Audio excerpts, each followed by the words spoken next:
Hi students, how are you? So आज का lecture भी एनर्जी वाला होने वाला है। Third lecture in the sequence है, that is for the mutual induction.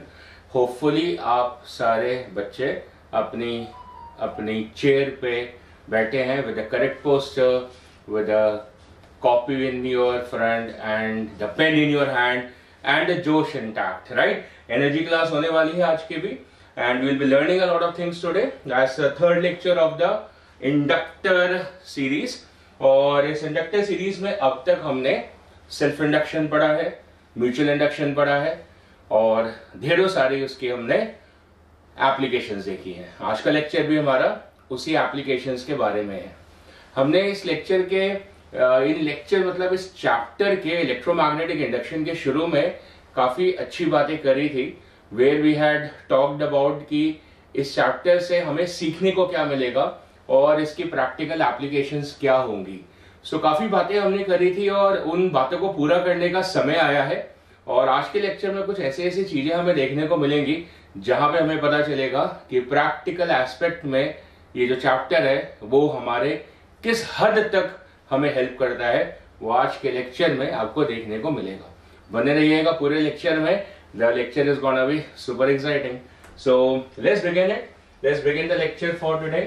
And हमारा जो learning objective है, ऐसे आपको लगेगा हाँ सर बस इतना ही पढ़ना है आज। So दो मोटे मोटे आर्टिकल आज हम पढ़ेंगे।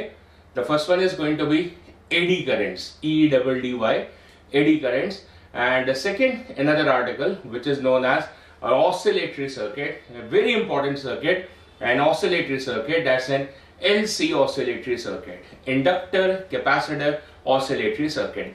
जैसे कि हमने बोला हुआ है कि इलेक्ट्रिकल इंजीनियरिंग में 3 इंपॉर्टेंट अल्फाबेट्स होते हैं, L, C and R।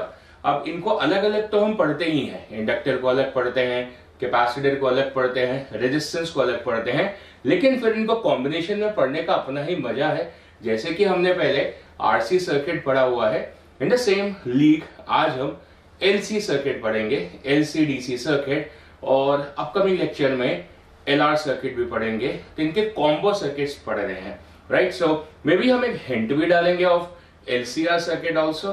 That's also the part of the today's lecture. As I said, lecture is going to be super exciting. आगे बढ़ते हैं and let's focus upon now what are eddy currents. Now they are very very important currents. हम current तो जानते ही हैं कि currents क्या होते हैं, और कंडक्शन करंट के बारे में जानते हैं, कन्वेंशनल करंट के बारे में जानते हैं। तो ये क्या नया है हमारी जिंदगी में? ऐसे एडी करंट्स, इनको हम फोकार्ड करंट भी बोलते हैं। Eddy current is a term जो कि हमें कहां से मिली है, दैट इज कि जैसे हम फ्लूइड्स में पढ़ते हैं कि जब एक स्ट्रीमलाइन फ्लो हो रहा होता है और सामने कोई पत्थर आ जाए, क्या आ जाए? पत्थर आ जाए, एक काइंड ऑफ ऑब्स्ट्रक्शन आ जाए, तो क्या होता है कि जो पानी होता है वो उस पत्थर के आसपास घूम जाता है। तो पानी की जो एनर्जी होती है वो थोड़ी सी कम हो जाती है, जिससे फ्यूचर में फ्लो थोड़ा टर्बुलेंट भी हो जाता है। तो हम कहते हैं ऐसा क्यों हुआ, तो रीजन चेक करते हैं। So there are some circular eddies which are getting formed over here. देखो, पानी की जो एनर्जी थी पहले सिर्फ लीनियर मोशन में जा रही थी, but then suddenly what happened, obstruction की वजह से अब कुछ एनर्जी उसको सर्कुलर मोशन या रोटेशन करने में भी लग जाएगी। इसकी वजह से थोड़ी उसकी एनर्जी की वेस्टेज हो जाएगी। क्या बोलेंगे? एनर्जी की वेस्टेज हो जाएगी। तो क्यों हुई? हमने रीजन ढूंढा, तो उसको रीजन हमने बोला because of the formation of the circular eddies in the water. और इस वजह से जो पानी है अब अपने स्ट्रीमलाइन बिहेवियर को शायद मेंटेन नहीं कर पाएगा और मोर ओवर टर्बुलेंट सा हो जाएगा, राइट? तो उस आइडिया को हमने क्या बोला? Circular eddies. On the same lines moving over here, हमारे पास फिर से एक आइडिया है, that is for the eddy current. ये क्या होता है? ये कंडक्टर में करंट फॉर्म होता है। अब बोलोगे सर वो तो नॉर्मल सी बात है, बैटरी अप्लाई कर दो तो करंट तो कंडक्टर में आ ही जाएगा। हम बोलेंगे no, it's an indirect kind of a current. अभी इनडायरेक्ट काइंड ऑफ करंट क्या होता है? देखो, हमें तो करंट निकालना है, लेकिन हम वो केमिकल वाली बैटरी से प्रोड्यूस नहीं करते। अच्छा सर, तो then it should be the induce current. I said you are almost on the right path, but फिर से हम बोलेंगे ये एक इनडायरेक्ट बिहेवियर का करंट है। इसकी एग्जिस्टेंस जो है that is coming from the Faraday laws of EMI. इसकी जो एग्जिस्टेंस है that's coming from time varying magnetic field. Repeating again, a time varying magnetic field. होता क्या है कि अगर हमारे पास में कोई कंडक्टर है जिसके क्रॉस हम मैग्नेटिक फ्लक्स को वेरी कराएं, तो उसके अंदर इस तरीके की सर्कुलर एडीज फॉर्म हो जाती है। Kind of what, kind of like this. Supposedly क्या है कि हमारे पास ये कंडक्टर है, let's assume that this is a conductor, और इस कंडक्टर के आसपास यहां पे किसी तरीके से आपने मैग्नेटिक फील्ड लाइंस या फ्लक्स को जनरेट करा वाया अनदर कॉइल और वाया अ बार मैग्नेट, या उस मैग्नेट को ऊपर नीचे मूव करो या कोई कॉइल लगाओ जिसमें करंट हो जो कि वेरी करे, जिसकी वजह से मैग्नेटिक फ्लक्स जो है वो जनरेट होगा और वेरी होगा। So let's say there is supposed to be the magnetic field lines which are generated and which gets varied because of the motion of that magnet over there or because of the coil which is present over there. So there can be solenoidal coil also being present over there instead of this particular magnet, जैसे कि आप कोई भी source लगा सकते हैं वहां पे जिसकी वजह से वेरिएबल फ्लक्स जनरेट हो। Now what happens? Pay attention. What happens in this idea that there is the magnetic flux, an unwanted magnetic flux crossing this conductor, right? So इस conductor के across there is a unwanted magnetic flux. वो अकस्मात by chance वो conductor इस region में था। आप नहीं चाहते थे मे बी कि वो वहां पर हो, मे बी वो वहां पे गलती से पड़ा रह गया हो। So then what happened? इसके क्रॉस जब भी अनवांटेड फ्लक्स आ गया और वो भी वेरी करने लगा, so it has a full right to oppose it. It has a full right to oppose it. So how does it start opposing it? To generate an opposite kind of the flux, क्योंकि ये flux increase हो रहा है। जैसे हमने बोला, मान लो कि फ्लक्स जो है इंक्रीज हो रहा है। अब मान लो कि ये जो है this is suppose to be the north of the magnet and this is the south. So these are the magnetic field lines which are moving across it and which is going to increase the flux over there. So what happens over here? It starts developing a circular current in this particular region like this. A circular current in this kind of a region. और ये जो circular current बन रहा है उसका direction भी होगा। अब उसका डायरेक्शन कैसे होगा? अभी क्यों होगा पहले तो वो सोचें। इसलिए क्योंकि इस कंडक्टर को क्या करना है, इस इंक्रीज होते हुए फ्लक्स को अपोज करना है। कैसे करेगा? जब वो खुद का फ्लक्स जनरेट कर पाए। वो कैसे कर पाएगा? अगर उसमें कुछ करंट इंट्रोड्यूस हो जाए। वो करंट जो है सर्कल के फॉर्मेट में बना, एज ए क्लोज लूप बना, जिसको हम यहां पे क्या बोल रहे हैं? As the circular eddies. So these are the circular eddies which are getting generated over there. And what are these circular eddies doing? They are generating an opposite flux. क्योंकि देखो फ्लक्स इंक्रीज कर रहा है, तो according to the Lenz's law there must be a behaviour to oppose it. तो ये बना। अब आप सोचो कि इसके अंदर डायरेक्शन ऑफ करंट कैसे होगा? इस तरीके से होना चाहिए ताकि जो फ्लक्स है वो इंक्रीज फ्लक्स को, इनकमिंग फ्लक्स को अपोज कर पाए। And therefore the direction of the current in this is supposed to be anti-clockwise over here. So these are the anti-clockwise eddies which are getting formed over there, and they can be formed in the interior of this conductor. In the interior of this conductor, जहां तक ये field lines enter करेंगी वहां तक वो circular Aedes बन जाएंगी, जो कि बेसिकली क्या करेंगी? जो इनकमिंग फ्लक्स है, इंक्रीजिंग फ्लक्स है, उसको अपोज करेंगे। अगर वो फ्लक्स कम हो रहा होगा तो वो भी उस तरीके से उसको अपोज करेंगी। So the idea is basically coming from the Faraday laws of EMI. That current which is introduced inside the conductor, जिसको हम स्वर्लिंग करंट भी बोलते हैं।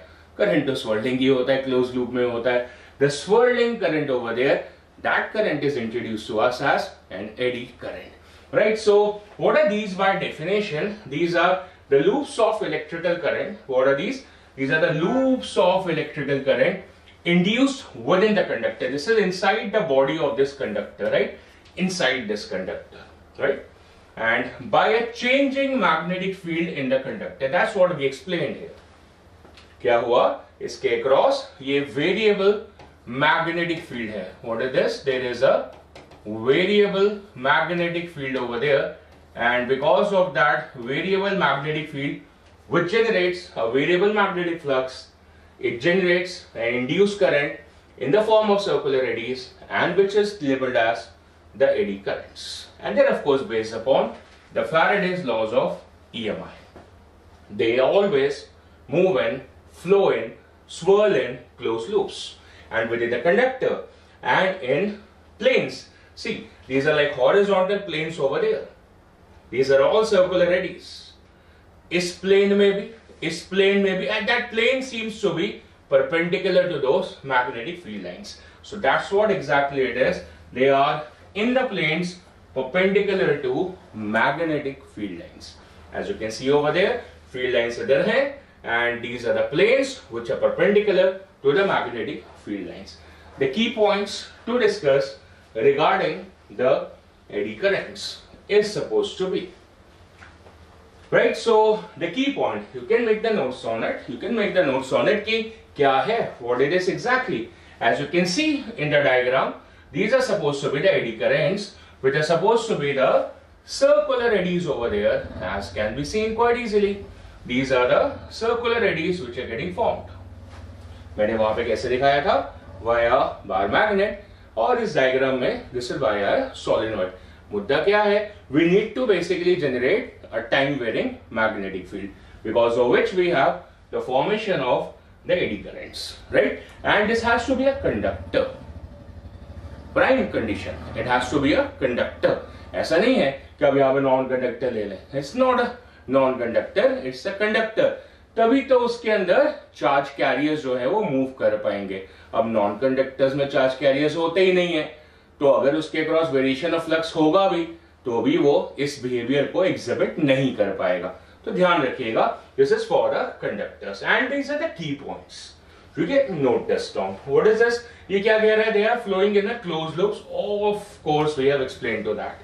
और कहाँ पे? दोबारा से, it's perpendicular to magnetic field. Magnetic field ऐसे हैं, and these are the eddy currents. These are in the planes which are perpendicular to the magnetic field lines, right? And see other.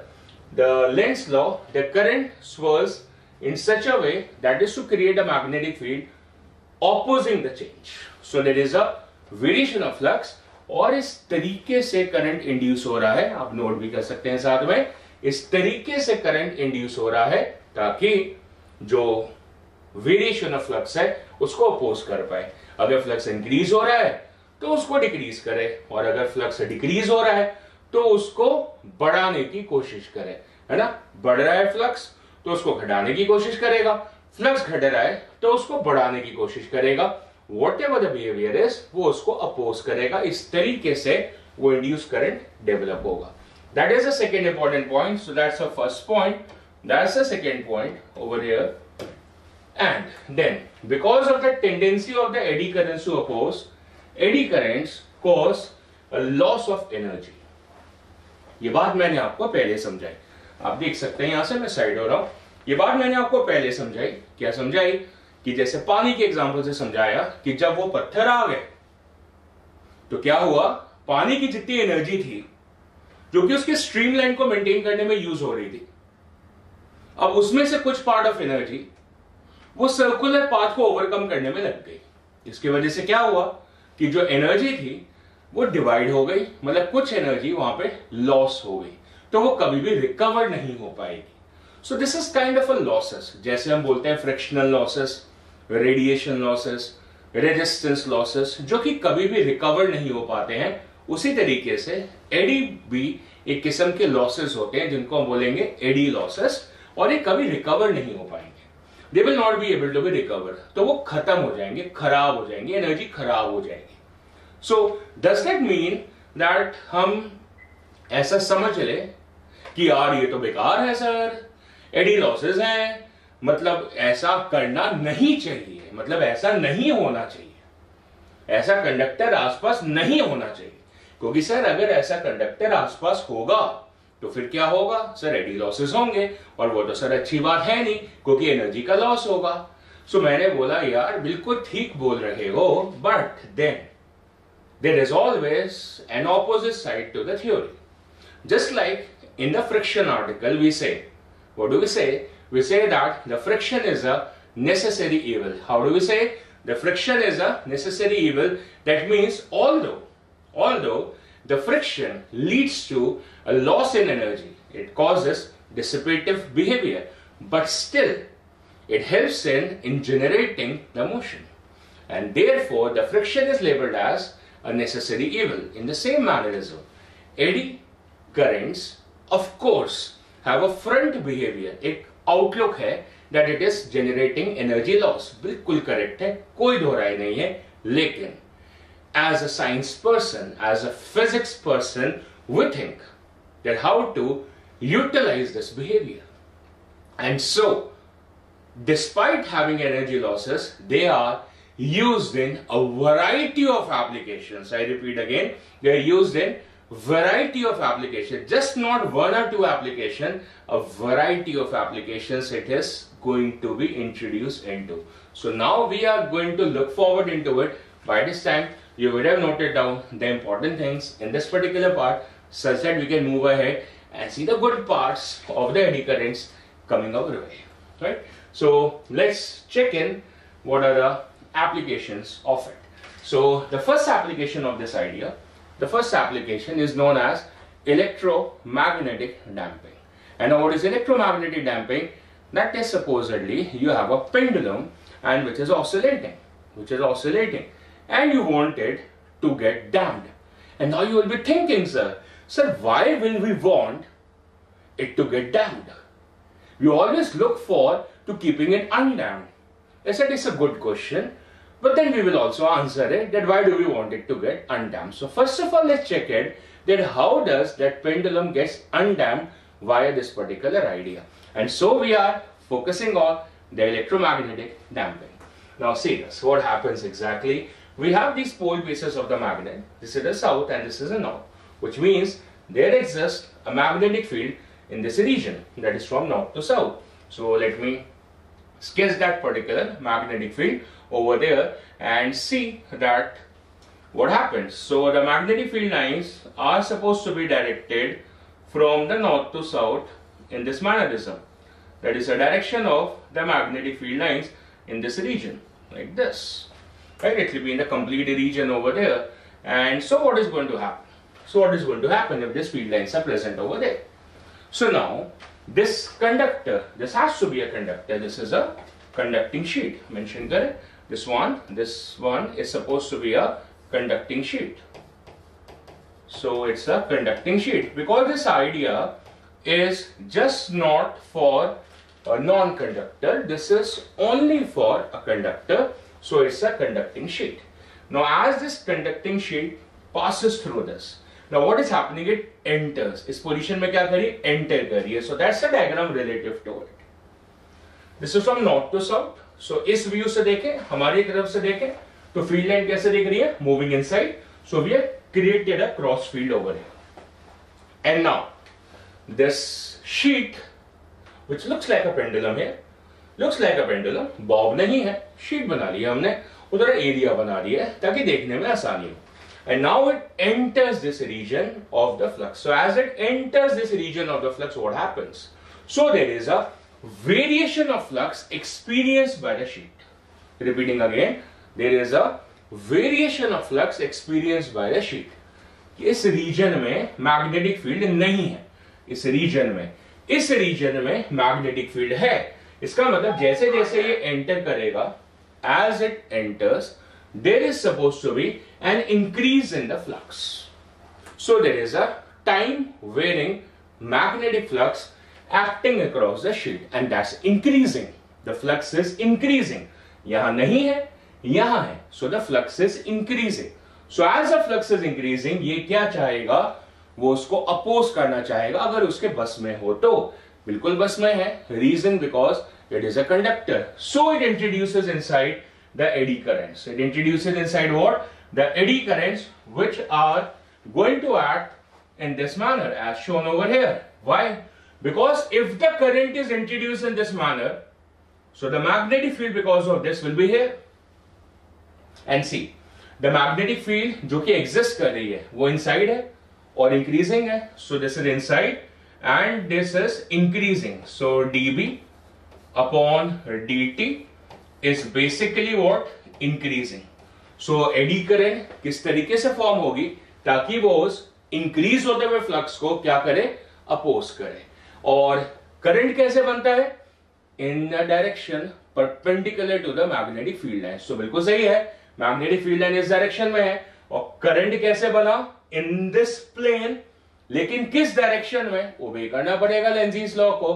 तो उसके अकॉर्डिंगली क्योंकि current इधर बनेगा तो इसकी वजह से ये जो करंट बना है इसी को हम क्या बोल रहे हैं? That's the eddy current.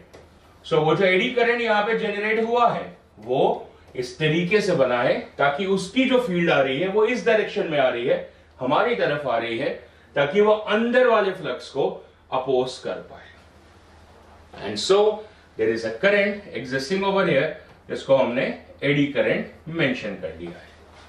Now see what happens. Now this moves inside. Now assumingly that this loop is now here. So as it is over here now, अब क्या है? ये यूनिफॉर्म मैग्नेटिक फील्ड है. कैसी फील्ड है? Uniform magnetic field है.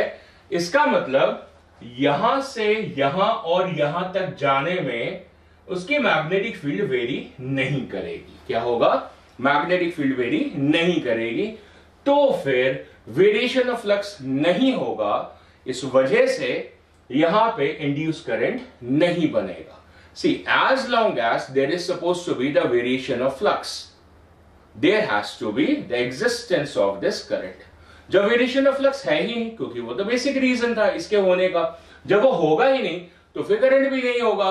तो यहां पे करंट नहीं है तो हम खुश हैं शायद. देखते हैं. तो फिर क्या हुआ? फिर ये इधर आया और बाहर निकलने लगा. क्या होने लगा? वो उस मैग्नेटिक फील्ड रीजन के बाहर निकलने लगा. As it moves outside this region, now the flux starts to decrease. So what is happening now? dB upon dt is now decreasing. क्योंकि पहले फील्ड है और जब ये बाहर निकलेगा तो फिर फील्ड नहीं होगी, तो dB अपॉन dt डिक्रीज करने लगा. तो फिर से ये चालू हो जाएगा, फिर से ये स्टार्ट हो जाएगा करंट को जनरेट करना. So it once again generates a current, but then what is a plane of that current? That is perpendicular to magnetic field. वो बिल्कुल सही है, तो वो इसी प्लेन में आ गया. और second, what is the direction? तो इस बार फ्लक्स गिर रहा है. क्या हो रहा है? फ्लक्स गिर रहा है. तो ये उसको बढ़ाने की कोशिश करेगा. कैसे? सेम डायरेक्शन में मैग्नेटिक फील्ड लाइंस को जनरेट करके. तो मैग्नेटिक फील्ड लाइंस कैसे है? Plane perpendicular inside. तो ये भी क्या करेगा? उसी डायरेक्शन में फील्ड लाइंस को जनरेट करेगा. पर वो कैसे होगा? If it generates a clockwise current. So hence it generates now a clockwise current over here, and because of which there is an additional flux getting generated in the inside region, जो कि क्या करेगा? गिरते हुए flux को बढ़ा देगा. तो स्टेबलाइज करने की कोशिश करेगा, राइट? और फिर से एक बार एडी करंट यहां पे जनरेट हो जाता है. तो क्या ऑब्जर्व करा आपने? आपने ये ऑब्जर्व करा कि जब तक वेरिएशन ऑफ फ्लक्स होगा, मतलब इन एंड आउट बिहेवियर होगा. पहले आउट था, इन हुआ, फिर इन है, फिर आउट हुआ. किससे? मैग्नेटिक फील्ड से. उस इंस्टेंट बिहेवियर पे क्या होगा? एडी करंट जनरेट होगा. आप बोलोगे सर ये तो कुछ इंस्टेंट पे हो रहा है. मैंने कहा क्योंकि आपका सेटअप में प्रॉब्लम है. सेटअप में क्या प्रॉब्लम है? ये जो विड्थ ऑफ मैग्नेटिक फील्ड आपने लगाई है, डी लिखूं, the width of the magnetic field आपने जो लगाई है ये बहुत ज्यादा बना रही है. ये बहुत ज्यादा बना रही है. इतने की जरूरत नहीं थी, आपने बना ली. तो सर फिर क्या करें? फिर इसकी विड्थ को कम करो. तो सर कैसे करें? वो तो बहुत आसान है. आप क्या करो? इतनी सी विड्थ अप्लाई कर लो. Only this much width. इतनी सी विड्थ ले लो और फिर अपना पेंडुलम जो है उसके क्रॉस मूव इन करो. So as your pendulum will be moving across it. So what is going to happen? Every instant it will be either entering the field or exiting the field. अभी तो with जा रहा है, तो इस reason में तो करंट आ ही नहीं रहा था. यहां पे एडी करंट कितना आ रहा था? 0 आ रहा था. क्यों 0 आ रहा था यहां पे? क्योंकि मैग्नेटिक फ्लक्स वेरी नहीं कर पा रहा था. तो हमने क्या करा, जो width of the magnetic field है उसको बहुत कम कर दिया, इसको बहुत कम कर दिया. ऐसा करने से it is always in and out, in and out, out and in and out. उसकी वजह से every instant there is a variation of flux and because of which it will have eddy current always existing across it. और फिर क्या होगा? Eddy current आने की वजह से देखो, every conductor will have a resistance. So since every conductor has a resistance, तो फिर पावर लॉसेस शुरू हो जाएंगे. पावर लॉसेस कैसे sir? The power losses are supposed to be equal to I square into R. I square into R, current कम है तो square हो गया. So I square into R, ये पावर लॉसेस शुरू हो जाएंगे. हर बार होंगे, हर बार होंगे. ये तो आपने एक बार एनर्जी देके उसको ऑसिलेट करा दिया था. अब एक बार पावर लॉस हुआ, फिर ये बाहर गया, फिर पावर लॉस हुआ, फिर अंदर आया, फिर पावर लॉस हुआ, फिर ये बाहर गया, फिर पावर लॉस हुआ, फिर ये अंदर आया, फिर पावर लॉस हुआ. हाँ, बीच में नहीं हो रहा था, पर जितनी बार इन एंड आउट होगा पावर लॉस होगा, तो एनर्जी धीरे धीरे कम होती जाएगी. So the amplitude of oscillation will keep on decreasing. तो धीरे धीरे ये सुस्त होता जाएगा. इसकी ऑसिलेशन क्या हो जाएगी? डैम्प होनी शुरू हो जाएगी. If you want the damping to be at a faster rate, then what you need to do? You have learned that we need to decrease the magnetic field region, ताकि वो constantly in and out behavior में रहे, और इस वजह से power losses का rate fast हो जाएगा and very soon it will come to dead rest because there will be a sharp loss of energy. अगर आपको धीरे धीरे डैम्प करना है तो फिर मैग्नेटिक फील्ड विड्थ की रीजन बढ़ा दो, तो फिर वो धीरे धीरे डैम्प होगा. लेकिन अगर आप चाहते हैं कि वो फास्ट रेट से डैम्प हो जाए और ऐसे ऐसे ऐसे ऐसे करके एकदम से रुक जाए, ऐसे ऐसे ना हो, आप चाहते हैं एकदम से रुक जाए, so then you need to decrease the width of the magnetic field, and because of which it is going to come to rest. And we have understood the article of the electromagnetic damping. It finds application. It finds this application where? It finds this application in a deadbeat galvanometer. Where? In this deadbeat galvanometer. Let's see how does it see that. This is a deadbeat galvanometer. What happens in this particular deadbeat galvanometer? Let me just pause it out. And what happens in this deadbeat galvanometer over here? See this. This is supposed to be a magnetic core. What it is supposed to be? A magnetic core. That means it is a conducting core over there. और conducting core होने की वजह से क्या होगा कि जब this coil is going to rotate, as happens in the case of the galvanometer, as this coil is going to rotate, so there is supposed to be the variation of flux. There is a time varying flux. As there is a time varying flux, so there will be the formation of the circular eddies. And as those circular eddies are going to be formed in that metallic frame, oh, there is a current which is flowing in the coil. We are not talking about that current जो कि इस battery से flow कर रहा है, उसकी बात नहीं कर रहे हैं. वो तो कन्वेंशनल करंट है, कंडक्शन करंट है.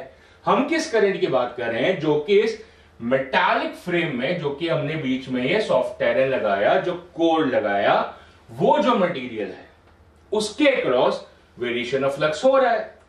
हो रहा है कि नहीं? बिल्कुल हो रहा है. तो अगर इसमें वेरिएशन ऑफ फ्लक्स हो रहा है, so what is going to happen? There will be the formation of the circular eddies inside it. जगह है ना, जगह है, तो there are the formation of the circular eddies inside it. So then what to do? So nothing to do. If there is circular eddies which are getting formed over there, what will happen? It is going to get into power losses, and this pointer will immediately come to rest. Immediately come. Otherwise क्या होगा? वो oscillate करता रहेगा और थोड़ा समय लगाएगा zero पे आने में. लेकिन अगर ये behavior strong हुआ तो फिर क्या होगा if this behavior is good, then it will instantly come to rest, and then it will be termed as what? A deadbeat galvanometer. That means the electromagnetic damping is supposed to be having an application in the form of a deadbeat galvanometer, where a metallic frame, when it is used, it induces eddy currents inside it. As you can see over there, when these eddy currents are introduced, they contribute to the power losses, and as the power losses are there, in that condition we have electromagnetic damping, and the needle of the galvanometer will instantly come to the center. That's an application of the electromagnetic damping. Let's move ahead and move for the next application, which is more exciting. It's a more exciting part of the eddy current, and that's electromagnetic braking. Now see, what happens in the primitive brakings, जो electromagnetic damping नहीं होती है, electromagnetic braking नहीं होती है, तो फिर जो नॉर्मल ब्रेक्स होती हैं उनमें क्या होता है? उनमें हमें जर्क्स लगते हैं. मान लो सामने हमारी गाड़ी के एकदम से कोई कूद पड़ा. अब हम क्या करेंगे? हम ब्रेक्स लगाएंगे, जोर से ब्रेक्स लगाएंगे. As we apply the brakes, what happens? We receive a jerk. A sudden behavior receives a jerk and it provides a discomfort to us. चलो, हम तो भाई ऐसा है कि पैसिव है, हम कहते हैं हम ड्राइवर है ही नहीं, तो हम किसी ट्रेन में बैठे हैं, है ना? हम ट्रेन में बैठे हैं और ट्रेन सुपर फास्ट है and is moving on, and then what happens? There is a sudden obstruction in front. कुछ भी हो सकता है, तो ड्राइवर ने ब्रेक्स लगाए. हम तो पैसेंजर हैं और अब अगले से सो रहे थे. फिर क्या हुआ? एकदम से जाग खुल गई. क्यों खुल गई? रीजन, झटका लगा, सडन बिहेवियर आया. So then what to do? So need to devise a way कि हमारी नींद ना खराब हो. नींद कब नहीं खराब होगी? जब हम झटके से उठेंगे नहीं. अब झटके से क्यों नहीं उठेंगे? If the braking was smooth. If the braking was smooth. So how do we create that smooth braking? That's an idea of the electromagnetic braking. That's known as the smooth braking behavior. So this is how it is. जैसे electromagnetic damping आपने देखी है, it's exactly the same behavior over here. कि यहाँ पर एक plate है, that is a sheet of copper basically, and it introduces an eddy current inside it. क्यों? As it is going to swing over there. Motion create करना है. अगर आप रोटर एक्शन बना लेंगे तो भी उस तरीके का मोशन क्रिएट हो जाएगा, और उसकी वजह से क्या होगा? इस प्लेट के ऊपर ब्रेकिंग एक्शन आ जाएगा. अब बोलेंगे सर ये तो वही बात हो गई कि इलेक्ट्रोमैग्नेटिक डैम्पिंग बोल रहे हैं. हाँ, हमने कहा प्रिंसिपल बिहेवियर एग्जैक्टली सेम है, पर अगर आप उसके अंदर रोटर बिहेवियर ले आते हैं तो फिर आप उनको गाड़ी में यूज कर सकते हैं, अपनी कार्स में, अपने व्हीकल्स में इस आइडिया को यूज कर सकते हैं. आइडिया सेम है कि आपने उसको रोकना है. अब उसको रोकना कैसे है, उसका एक अरेंजमेंट बनाएंगे, तो वो आर्टिकल इलेक्ट्रोमैग्नेटिक ब्रेकिंग में चला जाएगा. ये आइडिया एग्जैक्टली सेम है. इसके अंदर ये जो सेकेंड डायग्राम है, इसके अंदर स्लिट्स बनाए हुए हैं. I will come back to that later कि हमने स्लिट्स क्यों बनाए हैं. We will come back to that later. अभी नहीं, later in the today's lecture only. फिलहाल के लिए let me focus upon this. Let me focus upon this diagram. This is a diagram which is focused upon the electromagnetic braking. Now what happens? Observe it very clearly. बहुत मजेदार diagram है. What is happening? कि हमने क्या करा? दो pole pieces of the magnet लिए. This is a north and this is a south, as you can see. Right? Now what happens? That this is the disc which is going to rotate. Right? This is a disc which is rotating over there. Now what is happening? As it rotates, so what is happening over there? There is a flux over there. So in the region which is moving away, there is supposed to be the variation of flux. क्योंकि वो वाला reason जब बाहर को जाएगा, as this disc rotates, तो फिर वो इस मैग्नेटिक फील्ड रीजन से बाहर को जा रहा है ना?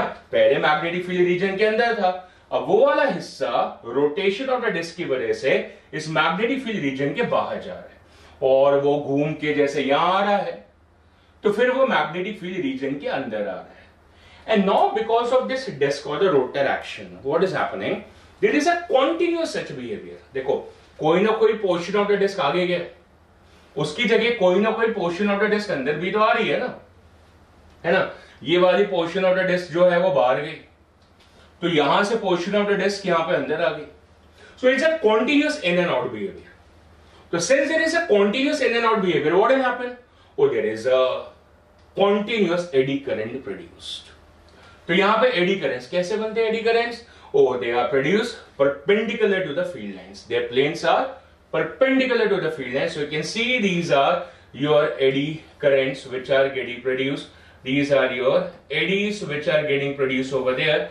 ये बाहर जाते हुए सेक्शन में भी और या अंदर आते हुए सेक्शन में भी ये एडीज कॉन्टिन्यूसली प्रोड्यूस हो रही हैं, and these are going to generate an opposite torque behaviour. कैसा? An opposite torque behaviour, because of which this particular disc is going to retard. It is going to retard, and this will come in a state of rest. Right? So this is an idea of the electromagnetic braking. Very simple behavior. Very simple behavior and very smooth behavior. See this. These are not in contact also. So फिर वो ruggedness भी नहीं है, चीजें रब नहीं हो रही है, so additional friction भी नहीं है, and still we are having a braking action, and which can ensure to us a smooth braking action over there. Reason explained to you, because ये direct contact में ही नहीं है, and still it is getting braked upon. And that's an idea of the electromagnetic braking action. You can see in the animation also that what exactly this electromagnetic braking looks like in the case of your vehicles. So you can see this. These are the set of the electromagnetic brakes, in which I explained there is supposed to be the rotor action over there. As the rotor action is there, it is in the presence of the magnetic field. As in the presence of the magnetic field, what is happened? That there will be the eddy currents which are going to be introduced over there, and as the eddy currents are going to be introduced, it is going to get the electromagnetic braking, and they can be used in so many applications. And the last one which you saw was supposed to be the robotics, escalators, in machinery, packaging, food industries, and all. They are all used in the format of the electromagnetic damping or electromagnetic braking. So as I said, interesting applications are going to be there. This is an interesting application. What is happening? That these are the magnetic flux lines which are getting created over there. As these magnetic flux lines which are getting created over there, they are going to introduce the eddy currents over there because of that variation of the magnetic field, and which is going to generate a pulling action over there. What kind of action? A pulling action over there, which basically generates a torque action. So what happens? There is a variation of flux which causes the eddy currents. This eddy currents, they generate a pulling force. Now this pulling force transfers the torque. It creates a torque transfer. And the good thing about this torque transfer is force के through torque create होगा. The torque transfer is 100% efficient. Usually हमारी जो primitive brakings हैं वो इतनी efficient नहीं होती हैं. But क्योंकि यहाँ पे कोई contact नहीं है and there is supposed to be no dissipative behavior, hence it's a 100% efficient transfer of the torque, which ensures to us the smooth braking action. That's our idea of the electromagnetic braking, and it is used in a variety of places. So that's a super exciting article of the electromagnetic damping and the electromagnetic braking. Let's move ahead and look forward for the next huge application of this idea. And this can be seen in your households. Seen in your households. And what is this? Oh, it's an efficient cooking behavior. Efficient cooking behavior, that is of an induction cooktops, induction stoves, and the induction cookware. So it basically uses an induction coil and an inductive coil, and an inductive coil is placed over here, which basically generates the eddy current behavior when a high frequency AC, as in our household, we get a high frequency AC, 50 Hz AC, and when that high frequency AC is passed through it, so what happens? So what happens, there is supposed to be a time varying magnetic flux across this which generates eddy currents, and that eddy currents are going to generate what? Oh, it is going to generate the heating effect over there because of the energy losses, and as the heating effect is generated, you can cook in the food over there. But there has to be efficient behavior of the circular eddies to be formed over there. So आपने देखा होगा कि जो इसके utensils होते हैं, they are different kind of utensils. उनका जो base आपने देखा होगा, उसके ऊपर circle या dots की markings होती हैं. So not every cookware is going to be used on the induction cooktops. They have a specified behavior. Reason, we need to facilitate the existence of the eddy currents over there, which can produce a good amount of heating effect. And then you can also control the amount of heating effect. You would have seen your induction cooktops there is a way of controlling your amount of the heat which is generated. That is, by controlling the amount of the eddy currents or the power losses which are happening, you can control the amount of the heat which is going to be transferred to the vessel and the contents of the vessel to check how much time food needs to be cooked upon. Right? So that's an importance of the induction. That's an importance of the inductor. That's an importance of the idea of the variation of flux in the form of eddy current. See, हम ऐसे बिल्कुल बोल सकते हैं that all the things which we are studying is an application of the Faraday laws of EMI. Nothing wrong in it. It is absolutely correct. But then we need to get to the core of it. That what exactly is the reason? Exactly the reason of this working is supposed to be the formation of the eddy current. And how is the eddy current formed? That is via a time varying magnetic field or a time varying magnetic flux which is getting generated, and if it is getting generated continuously, it causes energy losses, and we are using that energy losses in a positive manner. Otherwise तो ये loss हो जाता, otherwise तो ये energy का loss हो जाता, लेकिन हम उस energy को use कर रहे हैं for cooking in the food. That's our idea, right? So let's move forward. Let's move forward. This has got just back. Let's move forward over there and introduce the next one. That's an induction furnace. A better way of utilization of the energy losses is the induction furnace. That's an excellent application of the eddy current. So let's see what happens. It's a very easy thing.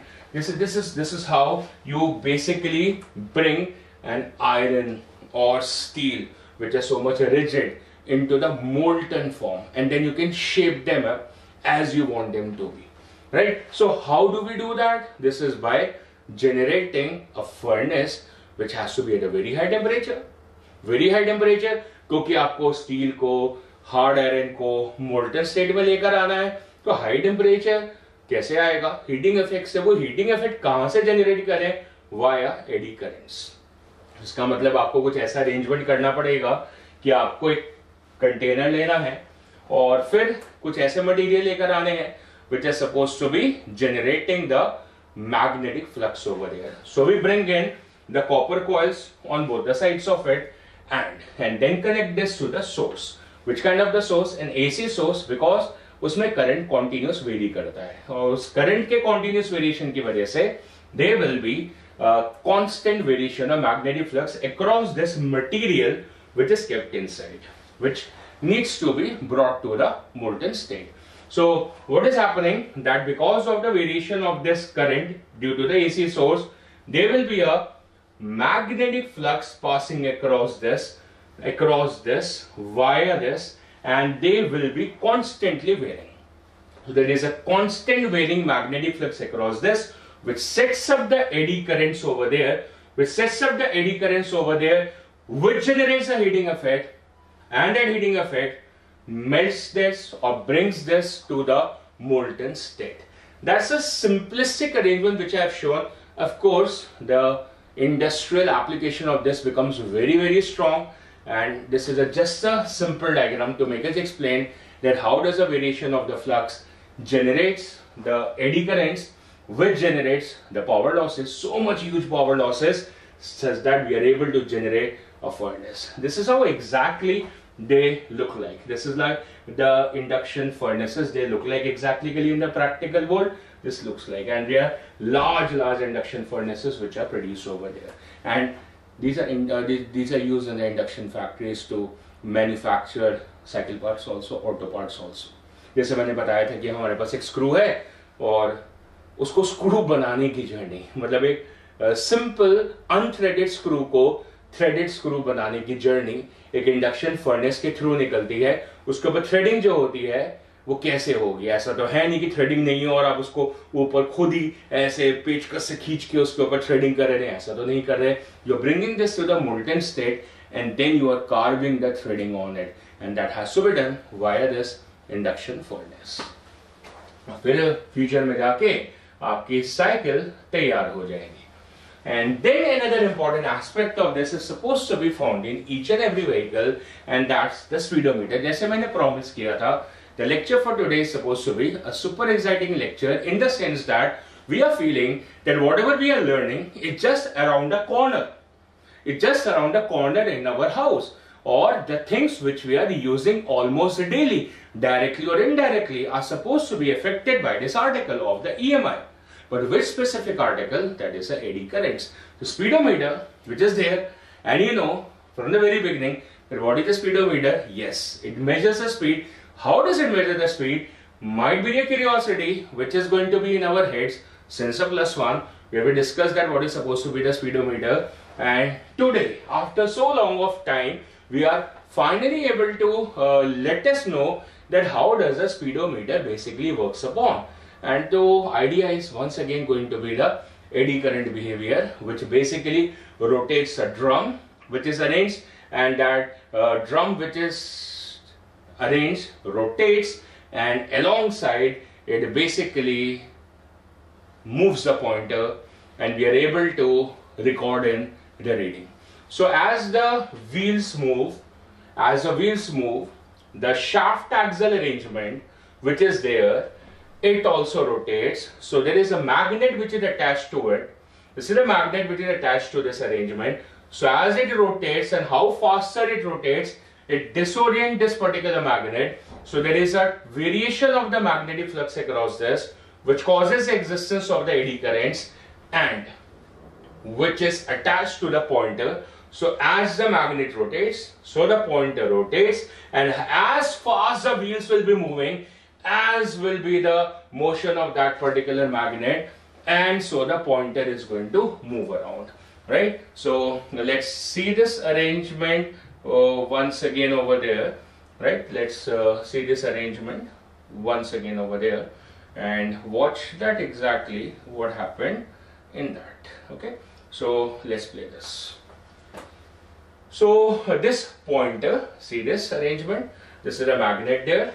As this wheel rotates, and as fast it rotates, it is going to exert a torque. This magnet rotates, there is a variation of flux. As it rotates, the pointer rotates along with it. The eddy currents over there produces a force, produces a torque, which rotates the entire drum, and as the drum rotates, the pointer rotates, and that pointer gives us an idea of what is the exact speed of that spinning of the wheels over there. This is how the speedometer works, and the idea once again comes from the eddy currents which are formed over there in the region of the magnetic field. This is a block diagram for it. This is a block diagram for it, where this is supposed to be the pointer which will indicate the speed of the vehicle. This is connected to the shaft axle arrangement. The shaft revolves as the wheel moves, so the shaft rotates along with this, and this has an arrangement of the spinning magnets. And now these spinning magnets, they basically set up the eddy currents inside the material, and as the eddy currents materials are set up, it causes the force action and it causes a torque action, and because of which this pointer rotates. And as this particular pointer rotates, this is connected to the shaft and to the vehicle wheels. So as the wheels rotate, this particular pointer also rotates, and as fast the shaft rotates, as will be the more the deflection of that particular pointer, and hence we are able to record the reading, which is the speed of the vehicle at that instant. Either it moves slow or either it moves fast, does not matter. There is a continuous variation of flux which induces eddy currents and this movement. It does not change the speed of the vehicle. It's an internal arrangement which does not change the speed of the vehicle. That's an external action of the friction which basically changes the speed of the vehicle. So don't be in a jeopardy that यहाँ पे कुछ हो रहा है, torque लग रहा है, इससे बाहर गाड़ी पे कोई एक्शन हो जाएगा. No, it's an internal mechanism. तो वो इंटरनली ही डाई आउट हो जाता है. ये सिर्फ आपकी स्पीडोमीटर रीडिंग को देने के लिए टॉर्क है. ये कोई पूरी कार के ऊपर एक्शन नहीं है, इंटरनल एक्शन है. आगे मूव करते हैं. So moving on to the next application, and that's another super exciting. What's super exciting in this? दो तरीके की एप्लीकेशन बताने वाला हूं. एक ऐसा लगेगा कि हाँ ये तो होता है, और एक हाँ पिक्चरों में देखा है. जैसे this is what we observe as you move to the airports or even move to the malls or important places. You find that there are metal detectors over there. Now what are metal detectors? If you carry something made of a metal like a coin or a key in your pockets and you walk through that door, so what happens? There is an alarm which suddenly pops up. और सब आपको ऐसे देखने लगते हैं जैसे आप कोई हैं, वो डैश हैं, मतलब आपने कोई जुर्म करा है या आपको छुपा के ऐसी चीज लेके जा रहे हैं जो कि अलाउड नहीं है. So then you will have to empty your pockets. जैसे आप एयरपोर्ट पे जाते हैं और इसके थ्रू पास करने से पहले, या फिर आपके बैग में कोई सामान है, बैग में कोई सामान है जिसके अंदर मेटल कंटेंट है, चाकू छुरी ना लेके जा रहे हो, तो अगर ऐसा कुछ है, स्विस नाइफ ना लेके जा रहे हो, तो वो क्या करेगी? ये मशीन डिटेक्ट कर लेगी. या फिर मूवीज में आपने देखा होगा, there are the war regions जहां पे लैंड माइन्स बिछाई जाती हैं, such that even the enemy foot which comes over there, they get blasted out. तो फिर क्या होता है कि जो सोल्जर्स होते हैं जब उस एनिमी टेरिटरी में जाते हैं तो उनके पास इस तरीके के डिटेक्टर्स होते हैं. ऐसे गोल गोल से दिखते हैं, आपने देखे होंगे मूवीज में. रियल लाइफ में तो कम देखे होंगे, नहीं भी देखे होंगे, मूवीज में देखे होंगे इस तरीके के डिटेक्टर्स. तो ये डिटेक्टर्स करते क्या है? ये पूरा का पूरा डिटेक्टर करता क्या है? आइडिया? ये कब सिग्नल आउट करता है, कब बचता है, कब आपको बीप सुनाई देती है? जब आपके पास मेटल हो, लक्कड़ की चीज लेके जा रहे होंगे तो कुछ नहीं होगा, तो ये नहीं बजेगा. सिर्फ कब बजेगा? जब मेटल हो. क्यों? क्योंकि मेटल में एडी करंट्स एस्टैब्लिश हो जाएंगे. क्या होंगे? एडी करंट्स एस्टैब्लिश हो जाएंगे. और जब एडी करंट्स एस्टैब्लिश होंगे, जब आप मूव करेंगे उसके cross, in and out behaviour होगा. क्या होगा? इन एंड आउट बिहेवियर होगा. और इन एंड आउट बिहेवियर से क्या होगा? टाइम वेरिंग मैग्नेटिक फील्ड आएगी. और टाइम वेरिंग मैग्नेटिक फील्ड से क्या होगा? एडी करेंट्स एस्टैब्लिश हो जाएंगे. कब? जब कंडक्टर होगा. और जब कंडक्टर होगा और एडी करेंट्स आएंगे तो फिर it is connected to a signal beep. वो इलेक्ट्रॉनिक सर्किट होता है जो इस सिग्नल बीप से कनेक्टेड होता है. और जैसे ही एडी करंट एस्टैब्लिश होगा वैसे ही क्या होगा? वो बीप बज जाएगी, सिग्नल आ जाएगा और आपको पता चल जाएगा कि वहां पे माइन है, या लोगों को पता चल जाएगा कि आपकी जेब में कुछ लोहे का या मेटल का छुपा हुआ है. So it is able to detect whatsoever metallic things which you are carrying, and the idea is once again the same, coming from the application of the eddy currents. मेरा बिजली का बिल जा रहा है, बहुत ज्यादा है, मतलब कंप्लेन कर रहा हूं मैं 2-3 महीने से, पर कुछ हो नहीं रहा है. बहुत ज्यादा बिल आ रहा है, 12 से 15,000 18,000 महीने का बिल आ रहा है. ये मैंने सोचा कि ये एक्चुअली इनको पता कैसे चलता है, मतलब how do they come to know कि मैं अपने घर में क्या चला रहा हूं. ये तो मेरे घर में आते नहीं है बिजली विभाग वाले. So how do they come to know कि मैं अपने घर में एक एसी चला रहा हूं, 2 एसी चला रहा हूं, इतनी बड़ी स्क्रीन चला रहा हूं, या घर में और एलईडी चला रहा हूं, मैं क्या कर रहा हूं, गीजर चला रहा हूं, क्या कर रहा हूं, इनको पता कैसे चलता है भाई? How do they come to know? कि स्पाई कैमरा तो नहीं लगा रखा, तो मुझे पता चला यार इन्होंने मीटर लगा रखा है. इन्होंने क्या लगा रखा है? एक इलेक्ट्रिकल मीटर लगा रखा है. और उस इलेक्ट्रिकल मीटर को अगर आप ध्यान से देखा है, देख लेना चाहिए. ऐसी भी चीजें हमें जीवन में पैसे लेती है वो मीटर हमसे बहुत सारे, महीने हर महीने.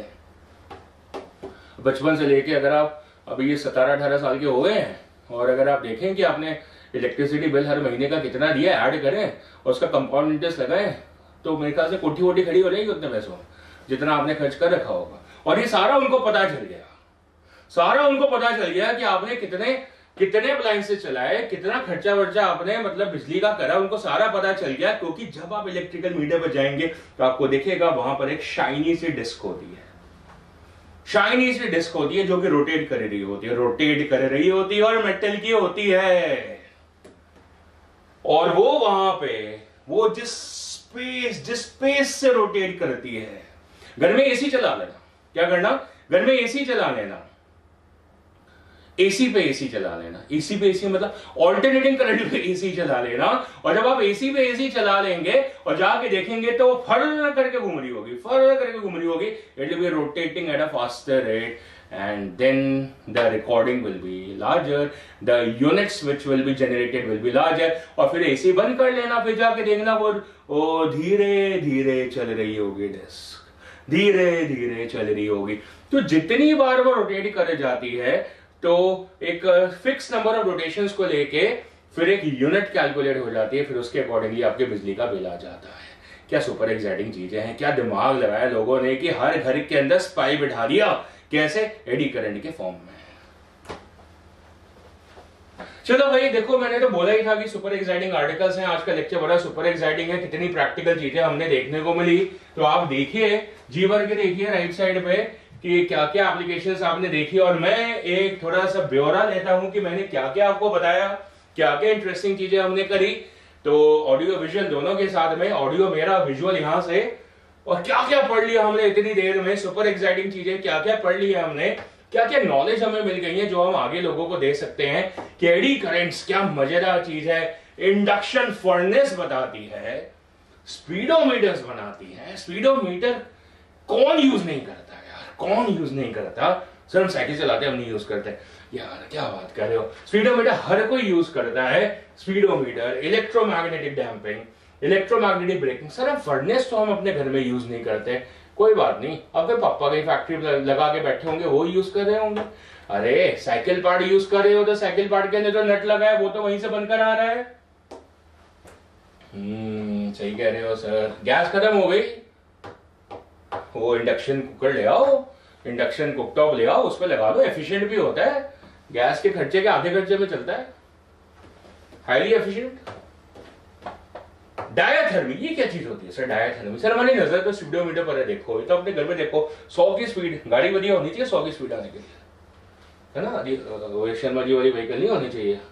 सो ये क्या डायाथर्मी, डायाथर्मी का मतलब क्या होता है, treating the patients by heat. Physiotherapy में यूज होता है, एक्यूपंक्चर्स में यूज होता है, जब हमें कोई डिसलोकेशन होता है, बोन्स हो जाती है, बैक एक्स हो जाती हैं, तो फिर क्या होता है कि हमें उस जगह को थोड़ा सा हीट अप करना पड़ता है जिससे मसल स्टिमुलेशन हो, मसल की मूवमेंट्स हो, तो वाया हीट करा जाता है।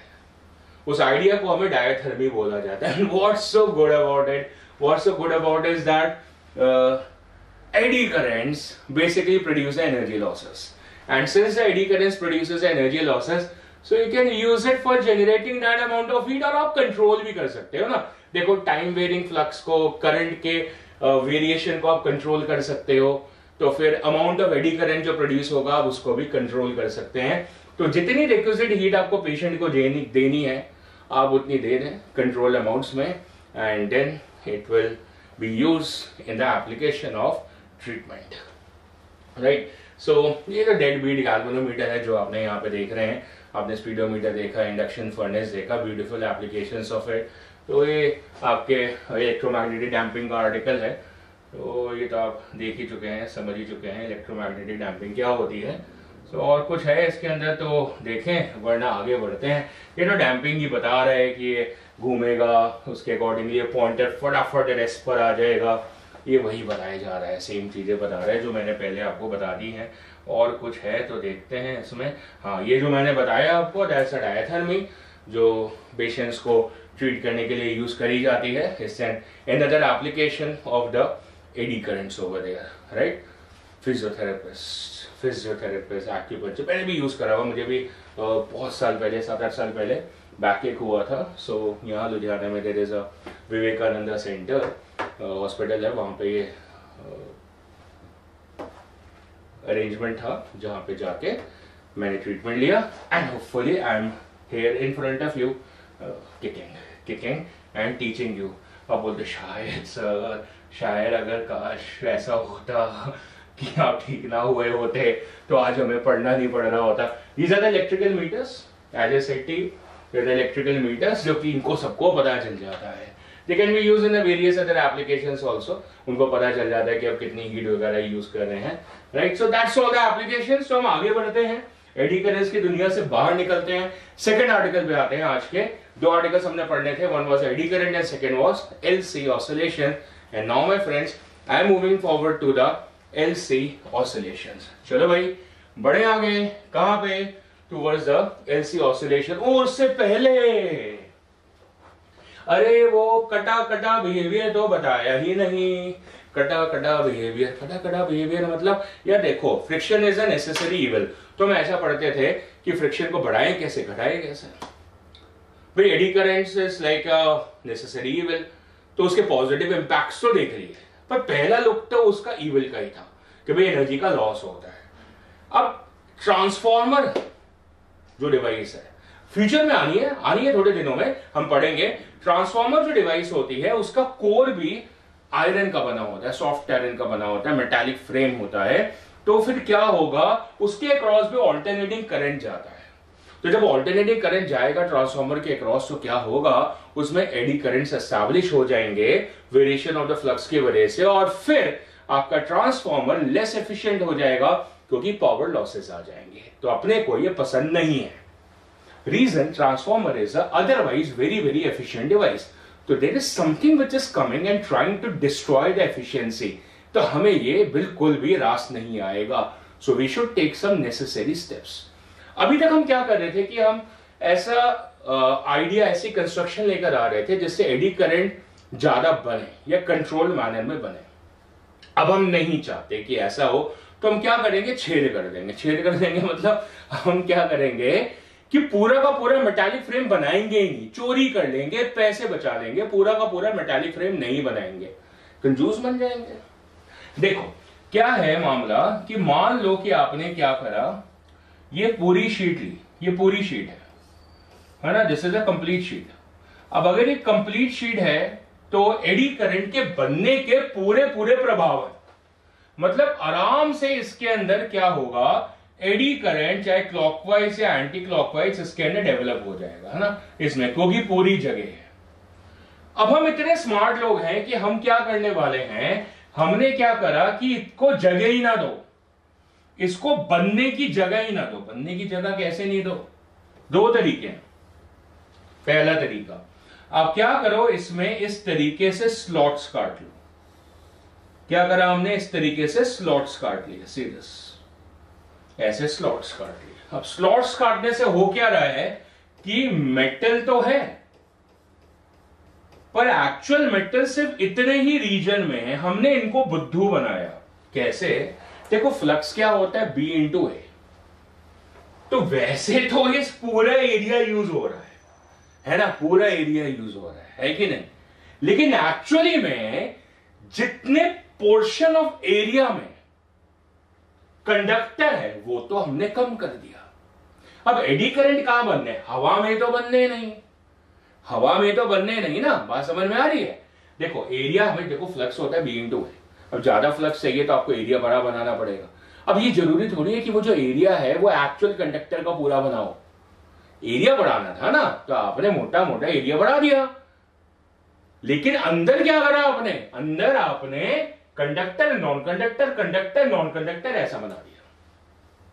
देखो ये मेटल, फिर बीच में air gap, air is a insulator, फिर कंडक्टर, फिर इंसुलेटर, फिर कंडक्टर, फिर इंसुलेटर. इसको बोलते हैं कटिंग द स्लॉट्स.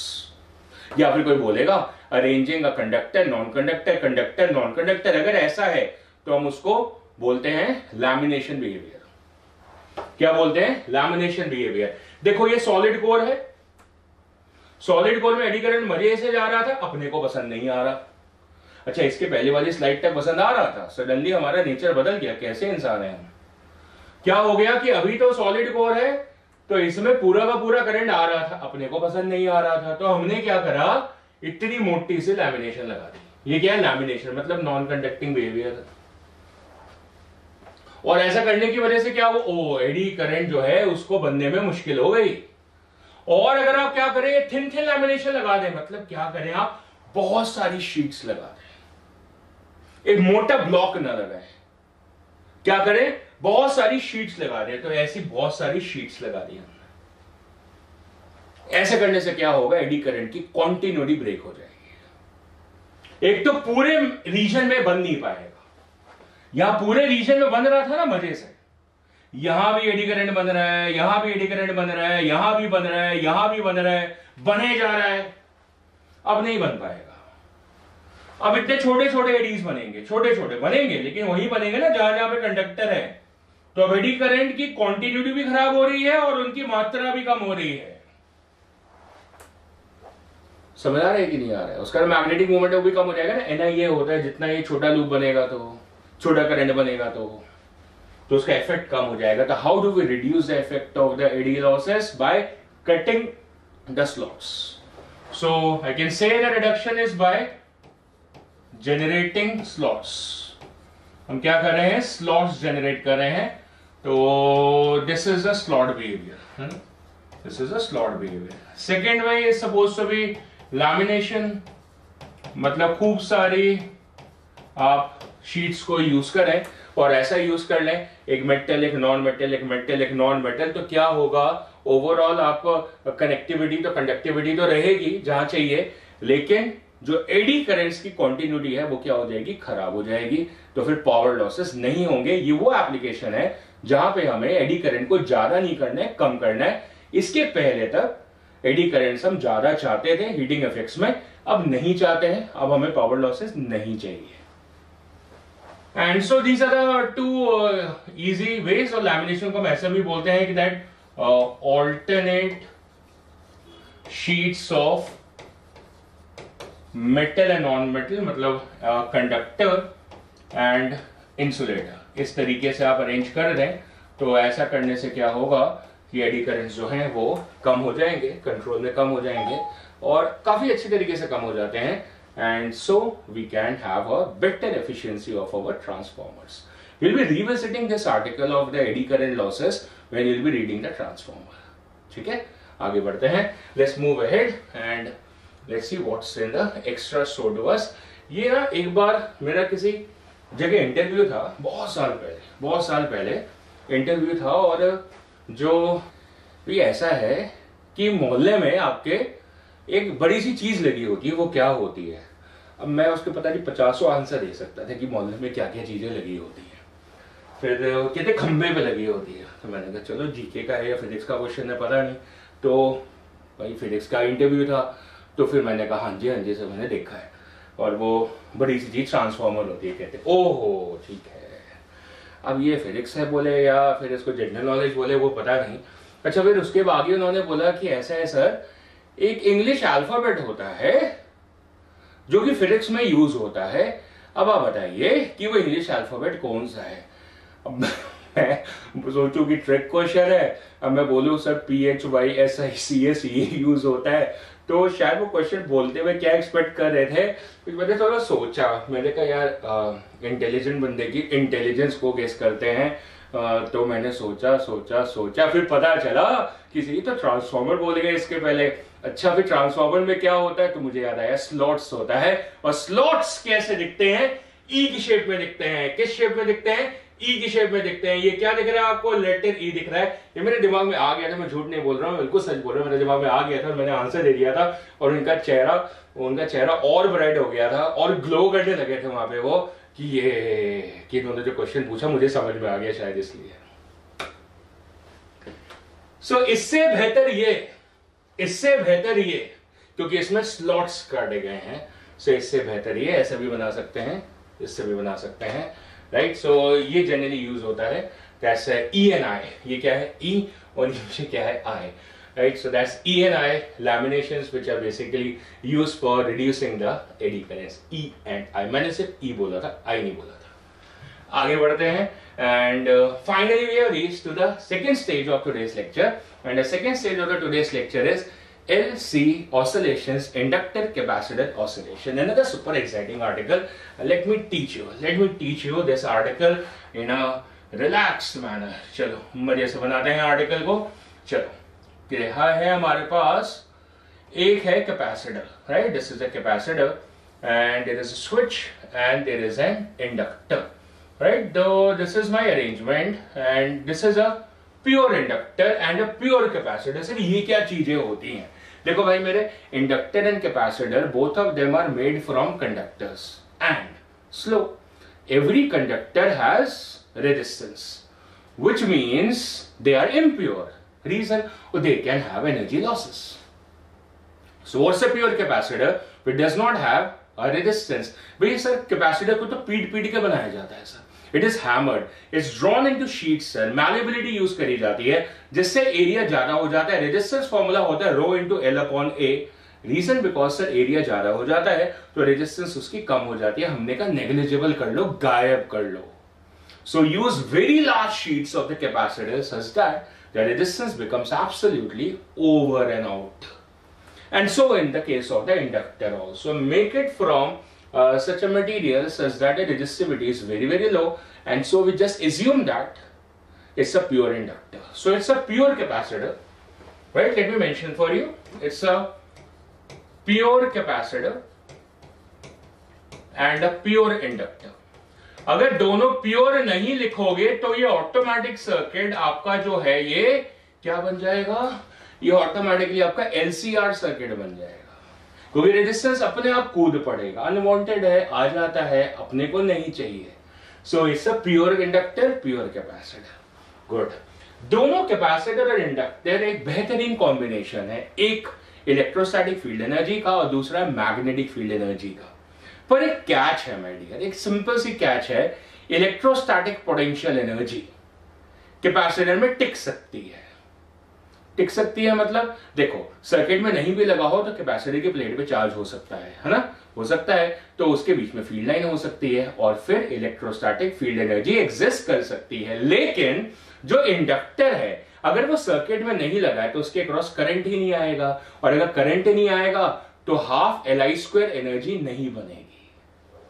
समझ आई? हाफ Li² एनर्जी नहीं बनेगी, विच मीन्स दैट कैपेसिटर जब सर्किट से डिस्कनेक्टेड है can have the energy, but an inductor if it is disconnected from the circuit can not have the energy across it. है ना beautiful idea? It's an strictly electrodynamical device, while the capacitor can behave in both the mannerism. है ना? तो essentially वो कैसी electrostatic device है, और हम इन दोनों को कंबाइन करने वाले हैं। We are going to combine this. I have a ball and I'm just playing with it. So as I'm playing with this, what is happening? So what is happening? ये क्या बात है? What is happening is the potential energy is getting into kinetic energy and so on. अभी क्या है? So kinetic energy goes into potential and comes back into kinetic, and so this can be repeated. This can be repeated, sir. If there is no loss of energy, if I drop this and throw this ball on the ground, so what is going to happen? Cable पे, like this, है ना? ऐसा. And if I drop it, and it will keep on doing it, but it is going to become undamped. Okay, it is going to become undamped because there will be the losses. But what if the friction is ignored?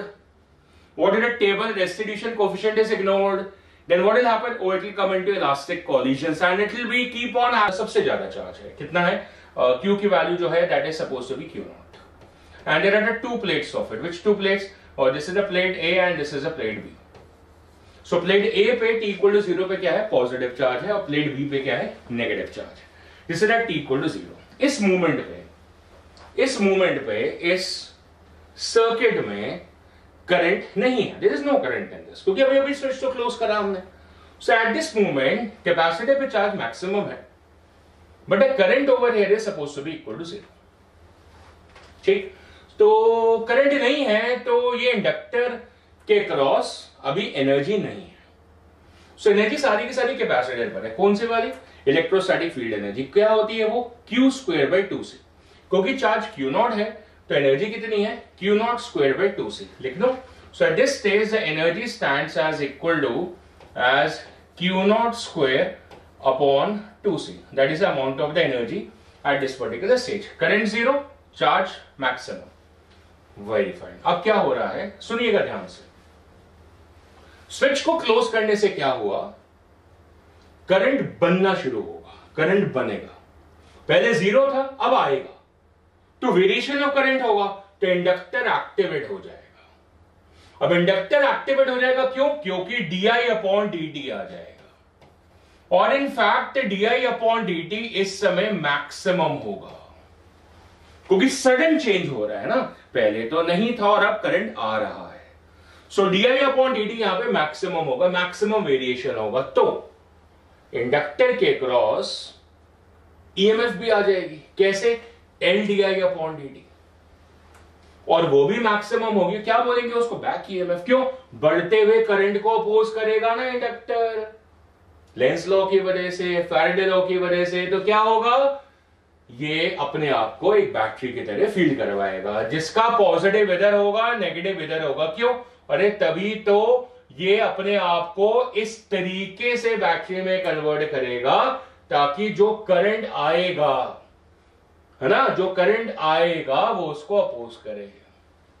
Current कैसे आएगा? यहां से positive आएगा, positive से यहां से निकल के आएगा, तो ये क्या करेगा? अपने इस एंड को पॉजिटिव बनाएगा, ताकि जो इधर से करंट आ रहा होगा, अभी तो मैं दिखा नहीं सकता ना, क्योंकि अभी तो करंट नहीं है ना, जैसे ही आएगा तो फिर ये उसको अपोज करेगा। तो जब आएगा दिखाते हैं। सो कोई अगला इंस्टेंट बनाते हैं, और अगले इंस्टेंट पे क्या हुआ? थोड़े देर के बाद में, अब तो स्विच क्लोज हो चुका था, तो करंट बढ़ रहा था सर्किट में, करंट वॉज ग्रोइंग, क्योंकि कैपेसिटर के अक्रॉस जो चार्ज था वो धीरे धीरे हौले हौले कम होना शुरू हो जाएगा, because capacitor gets into discharging mode, है कि नहीं? देखो यहां पर कोई बैटरी तो है नहीं कि वो एनर्जी को रिलीज करेगी, तो ये सारा दामोदार किस पे जा रहा है? कैपेसिटर पे, कि कैपेसिटर एनर्जी को रिलीज कर रहा है। तो फिर क्या हो रहा है? सर्किट में करंट आ रहा है, तो यहां से करंट आना शुरू हो गया। So the current is there, definitely current की वैल्यू 0 से ज्यादा हो गई, और करंट इंक्रीजिंग मोड पे, करंट क्या कर रहा है? बढ़ रहा है। तो di/dt है, because the current is increasing, तो di/dt है, और di/dt है, सो इनटू L, ये ईएमएफ भी है। देखो सर्किट में कोई बैटरी तो है नहीं कहीं पे, इसका मतलब कुल मिला के जो पोटेंशियल है वो तो 0 ही है, क्योंकि बैटरी तो है नहीं। इसका मतलब the dynamics of this is suppose to be that we have V capacitor plus V inductor as equal to 0। भाई देखो, एक कैपेसिटर होता है, एक इंडक्टर होता है, और नीचे बैटरी लगाते हैं, तो उसका पोटेंशियल V होता, तो वो दोनों में डिस्ट्रीब्यूट होता, तो हम लिखते हैं V equal to VL plus VC, है ना। एक कैपेसिटर, एक इंडक्टर, और दोनों के क्रॉस पोटेंशियल मिला के बैटरी के बराबर होता है। बैटरी तो है ही नहीं, बैटरी तो है ही नहीं, तो इसका मतलब VC प्लस VL मिला के कितना है? 0। लॉजिकल है। यहां से लोअर से higher plus VC and higher to lower minus VL is equal to 0। Kirchhoff law लगाते हैं। दोबारा देखो, lower to higher plus VC and higher to lower minus VL is equal to 0, तो सेम बात आ गई, है कि नहीं है? है ना। तो कुल मिला के कितना हो जाएगा? 0। अब बोलोगे सर आपने बोला प्लस VC माइनस VL, तो बोलोगे बेटा VL के अंदर भी तो माइनस आता है ना, माइनस LDI/dt, इसलिए दोनों मिला के कितने हो गए? 0। मुद्दा और सिंपल है। अगर ये वाला पॉइंट ले लो, इसको x ले लो, इसको y ले लो, तो ये पॉइंट x है और ये पॉइंट y है, तो दोनों के क्रॉस पोटेंशियल डिफरेंस है, दोनों के क्रॉस, तो मैग्नीट्यूड में दोनों सेम है, दोनों ऐड अप करके 0 हो रहे हैं, पर मैग्नीट्यूड में दोनों सेम है। इसका मतलब VC का जो मैग्नीट्यूड है, लिख सकते हैं साथ में, VC का जो मैग्नीट्यूड है वो VL के बराबर रहेगा, और ये हमेशा रहेगा। हमेशा रहेगा मतलब बाद में भी ऐसे ही है, अभी भी ये x और ये y है, अभी भी ये x और ये y है, तो पोटेंशियल डिफरेंस अभी भी दोनों का सेम है, तो ये इक्वेशन हमेशा रहेगी। जितने भी हम अभी सेट्स बनाएंगे सब में ऐसा रहेगा। अब क्या हो रहा है इस समय पे, इस टाइम को क्या रखना पसंद करेंगे हम? इस टाइम को रख रहे हैं t is equal to T/8 ये रख रहे हैं। अब इतने समय पे क्या हो रहा है कि देखो करंट तो बढ़ रहा है, करंट इज इंक्रीजिंग, पहले 0 था, बढ़ रहा है, तो वेरिएशन ऑफ करंट है, तो इंडक्टर काम कर रहा है, इंडक्टर के क्रॉस एनर्जी भी आ जाएगी। क्यों? करंट आ रहा है, और एनर्जी कितनी होती है? ½ Li², तो उसके क्रॉस एनर्जी भी आ जाएगी। अब देखो कैपेसिटर की प्लेट पे जो चार्ज था वो कम हो जाएगा, क्यू की वैल्यू क्यू नॉट से कम हो जाएगी। क्यों? क्योंकि कैपेसिटर डिस्चार्ज कर रहा है। भाई तभी तो सर्किट में करंट आ रहा है ना, at expense of the energy discharge by the capacitor. अच्छा, तो इस समय जो एनर्जी होगी, इस समय the energy will be equal to, जो टोटल एनर्जी होगी यहां पे, that energy should be equal to as Q square upon 2c। सही बोल रहा हूं? बिल्कुल सही बोल रहे हो सर, क्योंकि चार्ज तो कम हो गया तो एनर्जी कम होगी, तो कहां गई? It appears across a inductor in which form, that is plus half L I square. Sir यहां पे आपने यू लिखा था, बिल्कुल लिखा था, यहां पे मैंने ई लिखा है। ई क्या है? Total energy. तो यहां पे जो एनर्जी अक्रॉस अ इंडक्टर थी वो तो है ही नहीं, एनर्जी अक्रॉस अ कैपेसिटर थी, एनर्जी अक्रॉस अ इंडक्टर कितनी थी? 0, क्योंकि करंट नहीं था। अब दोनों है, सो टोटल एनर्जी को मैंने ई लिखा है। और ये वाली एनर्जी आई कहां से है? वो कैपेसिटर में से थोड़ी सी कम हो गई। अच्छा, कैपेसिटर वाली कौन सी होती है? जो स्टोर्ड होती है। स्टोर्ड वाली क्या बोलते हैं? पोटेंशियल। क्या बोलते हैं? पोटेंशियल। और कौन सी? इलेक्ट्रिक। इसके अलावा कौन सी होगी? करंट के जाने की वजह से। करंट क्या होता है? Motion, motion of the charge. मतलब एक तरीके से ये जो एनर्जी है वो क्या है? Kinetic, half L I square. जब करंट मूव करेगा तभी आएगी, मतलब काइनेटिक एनर्जी का फॉर्म है। और दूसरा ये मैग्नेटिक फॉर्म है। बढ़िया है। This is electrical energy and this is magnetic energy. और ये क्या होगी? Total electromagnetic energy. क्या होगी? इलेक्ट्रोमैग्नेटिक एनर्जी होगी। क्या मजेदार है ना? अब क्या होगा? धीरे धीरे कैपेसिटर डिस्चार्ज होना शुरू हो जाएगा, धीरे धीरे धीरे धीरे धीरे धीरे धीरे धीरे धीरे धीरे, और उसकी सारी एनर्जी खत्म हो जाएगी। तो सारी एनर्जी किस फॉर्म में आ जाएगी? करंट के फॉर्म में। तो करंट क्या हो जाएगा? मैक्सिमाइज हो जाएगा। सो अगली स्टेज पे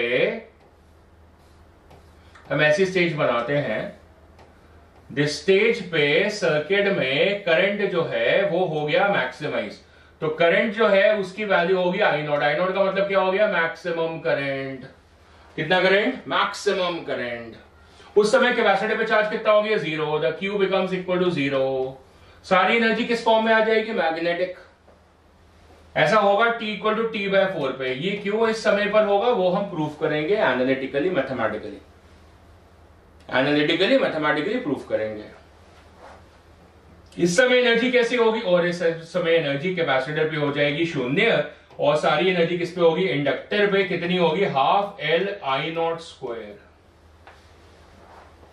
और इस समय करंट जो है वो कितना है? मैक्सिमाइज है, मैक्सिमाइज है। फ्लक्स है इसके क्रॉस? बिल्कुल है। ये क्या कर रहा था? अपोज कर रहा था करंट को। कैसे? इसके क्रॉस प्लस और यहां पे माइनस बना के, अपने आप को ईएमएफ बना के, ताकि इससे जो करंट निकले वो इस करंट को अपोज करे। ये ऐसा कर रहा था। अब इस समय क्या हुआ? क्षण भर के लिए, क्या? क्षण भर के लिए, पल भर के लिए, गाना नहीं गाएंगे, पल भर के लिए क्या होगा? What happens at that particular moment? इस समय di/dt में चेंज आएगा। मतलब इस समय पे अगर आप एग्जैक्टली चेक करोगे तो करंट जिस समय मैक्सिमम होगा उस सेकेंड भर के लिए di/dt 0 होगा।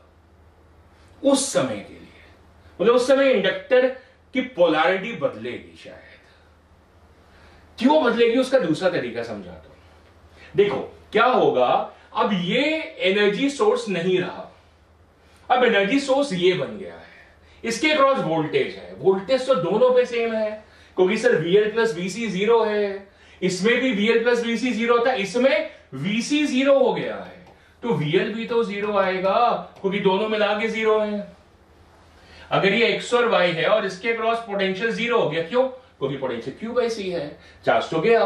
तो भाई ये भी तो X और Y है, तो इसके अक्रॉस भी तो 0 आएगा, तो L तो है नहीं, तो इसका मतलब di/dt ही यहां पे कितना होगा? 0। उस क्षण भर के लिए। अब आगे की कहानी में ये सोर्स ऑफ एनर्जी हो गया, तो अब ये क्या करेगा? अब ये अपने आप को बैटरी बना के सर्किट में एनर्जी को मूव कराएगा।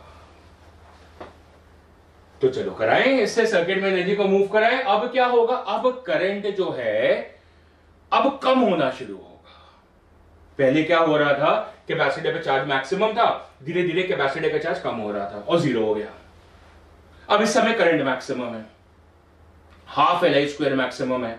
अब वो एनर्जी कन्वर्ट होगी वापस कैपेसिटर में, तो करंट कम होगा ना।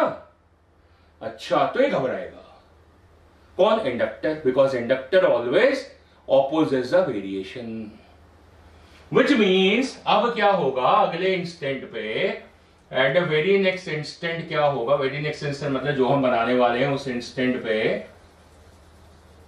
कि जो करंट है वो क्या होगा? कम होना शुरू होगा। सो जब करंट जो है वो कम होना शुरू होगा, करंट का डायरेक्शन तो यही था और कैपेसिटर का तो इसमें कोई रोल है नहीं, है ना। करंट तो फ्लो करंट, आप बोलोगे सर करंट का डायरेक्शन चेंज नहीं होगा, बिल्कुल नहीं होगा, क्योंकि इंडक्टर वही तो इंश्योर करेगा। अगर करंट का डायरेक्शन चेंज होगा तो भाई वेरिएशन ऑफ करंट तो बहुत ज्यादा आ जाएगा, और हमने यहां पे क्या देखा, di/dt 0 है। इसका मतलब करंट का डायरेक्शन बिल्कुल चेंज नहीं हुआ। समझ आ रही है ना, करंट का डायरेक्शन बिल्कुल चेंज नहीं हुआ, सेम है, पर उसके अंदर कैपेसिटर का रोल अब बिल्कुल नहीं है। ये सारा रोल किसका? इंडक्टर का। लेकिन ये पक्का है कि करंट अब कम आएगा, करंट की वैल्यू अब कम होनी शुरू हो जाएगी, क्योंकि अब इंडक्टर एनर्जी को रिलीज कर रहा है और कैपेसिटर गेन करेगा। लेकिन करंट कम होने लगा तो भाई इंडक्टर को पता चला यार मेरे हिस्से की एनर्जी तो कम हो रही है, तो क्या करेगा? वो गिरते हुए फ्लक्स को बढ़ाएगा। करंट कम हो रहा है तो फ्लक्स कम होगा, तो गिरते हुए फ्लक्स को बढ़ाएगा। कैसे? अरे भाई सपोर्ट करके ना। वैसे हम लैंग्वेज यूज नहीं करते हैं सपोर्ट की, हम तो अपोज ही बोलते थे। अपोज ही कर रहा है ना, फ्लक्स गिर रहा है उसको अपोज कर रहा है, मतलब कैसे? फ्लक्स को बढ़ा के। तो फ्लक्स को बढ़ाने के लिए उसको इस एंड को पॉजिटिव और इस एंड को नेगेटिव बनाना पड़ेगा, तभी तो ये अपने थ्रू एक एक्स्ट्रा करंट जनरेट करेगा ना, जो इसको सपोर्ट करेगा, तभी तो गिरता हुआ करंट स्टेबलाइज होगा। वो कोशिश करेगा वो, है ना। अगर करंट ज्यादा होता, बढ़ रहा होता है, तो वो उसको अपोज करता है, जैसे यहां पे इस एंड को पॉजिटिव बना के, क्योंकि करंट इंक्रीजिंग मोड पे था। अब करंट जो है वो क्या है? डिक्रीजिंग मोड पे है, तो पोलैरिटी बदलेगी ना, तो पोलैरिटी बदल गई। पहले ये प्लस और माइनस था, अब ये माइनस और प्लस हो गया, है कि नहीं? हाँ सर। अब क्या होगा? करंट जो जा रहा है तो कैपेसिटर चार्ज होना शुरू हो जाएगा, पर ये वाला एंड पॉजिटिव और ये वाला एंड नेगेटिव। ये पॉजिटिव से है तो पॉजिटिव, तो ये उल्टी चार्जिंग शुरू हो गई। पहले ए वाली प्लेट पॉजिटिव थी, अब जो ए वाली प्लेट है वो नेगेटिव हो गई। अब ये मामला चलना शुरू हो गया और फिर से दोनों पे पोटेंशियल आ जाएगा, दोनों पे, और दोनों पे नेगेटिव है। अब एक्स वाला लोअर पोटेंशियल, तो ये देखो ये भी लोअर पोटेंशियल, ठीक है ना। यहां पे ये वाला हाई पोटेंशियल था, तो ये वाला भी हाई पोटेंशियल। अब ये वाला लो पोटेंशियल, तो ये वाला भी लो पोटेंशियल। मैच करना चाहिए सारा कुछ। इस समय एनर्जी फिर से इलेक्ट्रोस्टैटिक भी है और मैग्नेटिक भी है, तो दोनों फॉर्म में है। रिकैप देखो, यहां पे एनर्जी प्योरली कैसी है? Electric, is total electrical energy. इसमें इलेक्ट्रिकल भी है, मैग्नेटिक भी है। इसमें प्योरली मैग्नेटिक हो गई है। सारी एनर्जी किस पे है? That is across the inductor. फिर अभी कैसे हो गई है? That's electrical energy and plus magnetic energy, दोनों हो गई है। ये एनर्जी की ऑसिलेशन है, कहानी खत्म नहीं हुई है। ये किस इंस्टेंट पर है? This is at t equal to 3t/8 पे। अब आगे क्या होगा? अब आगे क्या होगा? कैपेसिटर की चार्जिंग होती जा रही है, तो कभी ना कभी जो कैपेसिटर है वो कंप्लीटली चार्ज हो जाएगा। So at the next instant which we draw, now the capacitor gets completely charged, तो ये प्लस और ये माइनस, लेकिन ये Q0 और ये भी Q0, लेकिन प्लेट B, ध्यान रखना उल्टा है, तो ये रेप्लिकेट एग्जैक्ट वापस नहीं हुआ है अभी ये नहीं हुआ है। This is at t as equal to t/2, 3t/8 के बाद t/2, कैसे? वो फॉर्मूले भी बनाएंगे। So t equal to t/2 पे, t equal to t/2 पे ऐसा हो गया, like this, आधी साइकिल लग रही है T/2 पे, है ना। इस समय चार्ज मैक्सिमम, करंट शून्य है, करंट शून्य है, करंट है ही नहीं अभी। सारी एनर्जी कौन सी है? सारी एनर्जी, क्योंकि सारी की सारी जो मैग्नेटिक एनर्जी थी वो कैपेसिटर में चली गई। तो फिर से एक बार सारी एनर्जी कैपेसिटर के क्रॉस आ गई, कितनी? Q0²/2C। कोई एनर्जी का लॉस नहीं हुआ, क्यों? Pure capacitor, pure inductor, resistance तो है ही नहीं, and since the resistance is not there, so there is no loss of energy. अब क्या होगा? अब क्या होगा? अब कैपेसिटर फिर से शुरू करेगा, पर इस बार एनर्जी रिलीज करना शुरू करेगा, पर इस बार नीचे वाली प्लेट पॉजिटिव है तो डायरेक्शन ऑफ करंट बदल जाएगा। पहले करंट कैसे जा रहा था? क्लॉकवाइज, देखो ऊपर चारों डायग्राम में क्लॉकवाइज है। अब इसमें तो नहीं बना सकता, इस इंस्टेंट पे तो करंट नहीं है, पर अगले इंस्टेंट पे आएगा। और कैसे आएगा? एंटी क्लॉकवाइज, क्योंकि ये पॉजिटिव है, ये नेगेटिव है, तो करंट ऐसे आएगा। सो हाफ साइकिल के बाद में करंट का डायरेक्शन बदल जाएगा।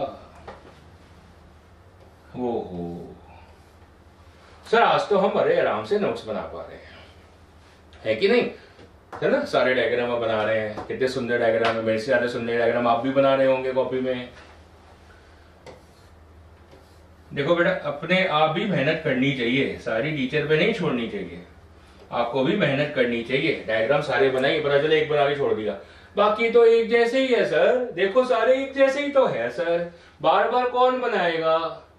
बेटा एक जैसे नहीं है, ये सारे अलग अलग इंस्टेंट में है, सब में बिहेवियर डिफरेंट है। जब तक नहीं बनाओगे फिर गड़बड़ हो जाएगी। अच्छा सर, अब क्या हो रहा है? अब ये वाला पॉजिटिव है और ये वाला नेगेटिव है, और कैपेसिटर डिस्चार्ज हो रहा है, मतलब चार्ज जो है वो कम होना शुरू हो जाएगा, लेकिन करंट सर इस डायरेक्शन में आना शुरू हो जाएगा। लेकिन सर करंट अब बढ़ रहा है, द करंट इज इंक्रीजिंग। हालांकि सर अभी ये वैल्यू जो है वो पीक वैल्यू से तो कम है, लेकिन करंट इंक्रीज हो रहा है, और अगर इंक्रीज हो रहा है तो ये इसको अपोज करेगा सर। और कैसे अपोज करेगा सर? इस एंड को पॉजिटिव रख के, तभी तो ये इसको अपोज करेगा, नहीं तो करंट जा रहा है इसको अपोज करेगा, तो ये नेगेटिव होगा सर। सेट है कैसे सर? देखो ये एक्स और वाई, तो एक्स वाला नेगेटिव लो पोटेंशियल था, अभी भी इधर से देखो वो भी सही आ रहा है सर, ये लो पोटेंशियल आ रहा है, और आपकी बात में भी दम आ रहा है कि देखो सर करंट बढ़ रहा था और ये उसको अपोज कर रहा है। लेकिन सर इस समय पे एनर्जी और सर इलेक्ट्रिकल मैग्नेटिक दोनों है सेम। किस समय पे सर? ये T/2 था, मतलब 4T/8, और ये है 5T/8। इतनी एनर्जी है सर। क्या सिमेट्रिकली बनाया सर, आपने लिखावट कम कर ली सर, पूरा लिखना पड़ता है आपको दोबारा, पर फिर से सेम एनर्जी आ गई। रिपीटेशन हो रही है। अब क्या हो रहा है? अब धीरे धीरे क्या होगा? कैपेसिटर अपनी एनर्जी को लूज कर जाएगा, और कैपेसिटर अपनी एनर्जी को लूज कर जाएगा और सर्किट में करंट मैक्सिमाइज हो जाएगा। सो सर्किट में करंट क्या होगा? फिर से मैक्सिमाइज हो जाएगा। अब इस समय इस इंस्टेंट पे कैपेसिटर पे चार्ज हो गया शून्य, Q बिकम्स इक्वल टू 0, तो कैपेसिटर की एनर्जी होगी 0, कैपेसिटर का पोटेंशियल हो गया 0, तो इंडक्टर का भी 0 हो जाएगा।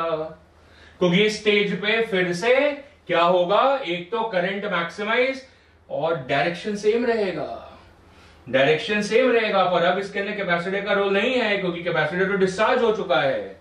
इस समय करंट मैक्सिमम होगा, लेकिन डायरेक्शन नहीं चेंज होगा, और ये इंश्योर करेगा इंडक्टर, ये इंश्योर करेगा इंडक्टर, क्योंकि इंडक्टर तो वेरिएशन ऑफ करंट कभी चाहता ही नहीं है। और अब तो कैपेसिटर का रोल ही नहीं है इस समय, क्योंकि कैपेसिटर का खुद का पोटेंशियल ही नहीं है, तो इस वजह से करंट का डायरेक्शन बदल ही नहीं सकता, तो सेम रहेगा। और इस इंस्टेंट पे di/dt भी 0 है, क्योंकि वेरिएशन करने वाला ही नहीं है, वेरिएशन करने वाला ही नहीं था, इसलिए di/dt भी नहीं है। अब क्या होगा? इस समय एनर्जी कैसी है? Purely magnetic. इन दोनों इंस्टेंट पे एनर्जी कैसी थी? Purely potential, purely electrical. इन दोनों इंस्टेंट पे, कौन सा इंस्टेंट है ये? That is t equal to 3T/4 पे। सो इन दोनों इंस्टेंट पे एनर्जी कैसी है? Purely kinetic, purely magnetic. Capacitor वाली एनर्जी किसको एनालॉग कर रही है? पोटेंशियल। और इंडक्टर वाली एनर्जी किसको एनालॉग कर रही है? काइनेटिक। सो 2 बार एनर्जी प्योरली पोटेंशियल दिखी, 2 बार एनर्जी प्योरली काइनेटिक दिखी, ऐसा भी बोल सकते हैं सर 2 बार प्योरली इलेक्ट्रिकल दिखी और 2 बार प्योरली मैग्नेटिक दिखी। अब आगे क्या होगा? आगे अब आप ये देखिए कि इंडक्टर क्या करेगा। इंडक्टर क्या करेगा? एनर्जी को रिलीज करेगा, क्योंकि अब तो इसके क्रॉस एनर्जी है सारी। तो फिर क्या होगा? फिर कैपेसिटर चार्ज होना शुरू हो जाएगा। So capacitor once again starts to charge. पर करंट तो ऐसे आ रहा है, तो इस वाली प्लेट पे अब चार्ज कैसा आएगा? पॉजिटिव। तो इस वाली प्लेट पे पॉजिटिव चार्ज बढ़ना शुरू हो जाएगा। किस पे? ए प्लेट पे। और बी पे क्या आएगा? नेगेटिव। कितना चार्ज? क्यू। अभी तो पीक से कम है और करंट क्या होगा? कम होना शुरू हो जाएगा। करंट क्या है?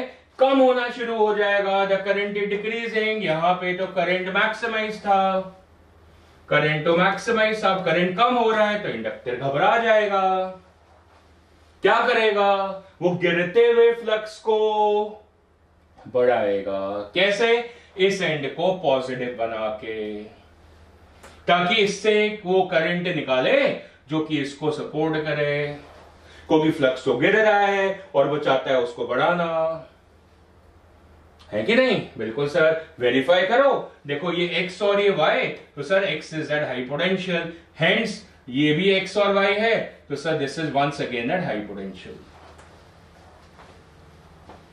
अब क्या होगा? इस समय पे एनर्जी दोनों है। दोनों मतलब सर कुछ कैपेसिटेंस के पास है, कुछ इंडक्टर के पास है। So energy is partially electrical, partially magnetic. किस टाइम पे? That this is at t equal to 7t/8। So t equal to 0, t equal to t/8, twice of t/8, 3t/8, 4t/8, 5t/8, 6t/8, 7t/8, and then 8t/8. What is 8t/8? T, sir. So this reaches here. कैसे? अब ये सारे की सारा जो current है वो charge में तब्दील हो जाएगा। करंट होता क्या है? चार्ज का रूप। सो पूरा कन्वर्ट हो जाएगा और यहां पे चार्ज मैक्सिमाइज हो जाएगा। मतलब ये T equal to capital T का सर्किट है। फिर से एक बार सारी एनर्जी जो थी इंडक्टर की खत्म हो जाएगी और सारी कैपेसिटर पे आ जाएगी। और कैपेसिटर की ए वाली जो प्लेट है, प्लेट जो ए वाली प्लेट है, that will get completely positively charged to the maximum, and then this will complete one cycle and then it is going to repeat itself. क्या बेहतरीन आर्टिकल है। लेकिन ये सिर्फ तभी है when it is a pure capacitor and it is a pure inductor. If it is not a pure capacitor, if it is not a pure inductor, if it is not a pure capacitor, if it is not a pure inductor, then ऐसा नहीं होगा, तब ये repeat नहीं होगा, या होगा पर धीरे धीरे एनर्जी का लॉस होता जाएगा। फिलहाल this will be considered as a undamped oscillations. क्या बोलेंगे? Undamped oscillations. अब क्या करें? एक बनाते हैं एनर्जी मीटर। क्या बनाएंगे? Energy meter. चलो बनाते हैं एनर्जी मीटर। अब एनर्जी मीटर बनाते हैं इस वाली कंडीशन पे, इस वाले पे। तो इस पे सारी एनर्जी किस पे है? कैपेसिटर पे। और इंडक्टर पे एनर्जी कितनी है? 0। इस वाली स्टेज पे क्या हुआ? इस वाली स्टेज पे एनर्जी जो है वो दोनों पे है, मतलब कैपेसिटर के क्रॉस भी है, इंडक्टर के क्रॉस भी है। कैपेसिटर की कम हो गई, इंडक्टर की बढ़ गई। इस वाले स्टेज पे क्या हो रहा है कि जो कैपेसिटर पे एनर्जी है वो तो हो गई 0 और इंडक्टर पे एनर्जी होगी maximize. So it's like an oscillation of energy. पहले एनर्जी कैसी थी? Purely capacitive, purely electrical. फिर कैसे होगी? पार्शियली इलेक्ट्रिकल, पार्टली पोटेंशियल, और पार्टली इलेक्ट्रिकल, पार्शियली मैग्नेटिक। फिर क्या हो रहा है? और सर फिर धीरे धीरे एनर्जी किस पे जा रही है? इंडक्टर पे। इस समय कैसी है? Purely magnetic, purely kinetic. Next once again the energy is in balance. मतलब कैपेसिटर पे भी है, इंडक्टर पे भी है, मतलब इलेक्ट्रिकल भी है, मैग्नेटिक भी है. फिर अब सारी एनर्जी किस पर आ गई? कैपेसिटर पे. So all the energy cross है कैपेसिटर. इंडक्टर पे कितनी होगी फिर से? सर 0 हो गई. Then in the next case में क्या हो रहा है? अब एनर्जी सर फिर से बराबर हो रही है. So the energy is once again partially kinetic, partially potential, partially electrical and partially magnetic. Partially across a capacitor, partially across an inductor. Then the energy gets completely across the inductor. Sir, अब समझ में आ रहा है, it's an oscillation of energy. और energy loss बिल्कुल नहीं हो रही है. ये कम, ये बराबर हो गए, फिर इंडक्टर पे आ गई, फिर बराबर हो गए, फिर कैपेसिटर पे आ गई, फिर बराबर हो गए, फिर इंडक्टर पे आ गई, फिर क्या होगा? फिर बराबर हो जाएंगे. There are 4 instants. सुनिएगा, there are 4 instants in one cycle. This is a complete cycle. 1, 2, 3 and 4. There are 4 instants when the energy is equally potential, equally kinetic. 4 instant. कौन सा इंस्टेंट है वो? T/8, 3T/8, T/8, 3T/8, then 5T/8 and 7T/8. These are the 4 instants at which the energy is equally kinetic, equally potential. Mention T as T/8, 3T/8, 5T/8, 7T/8.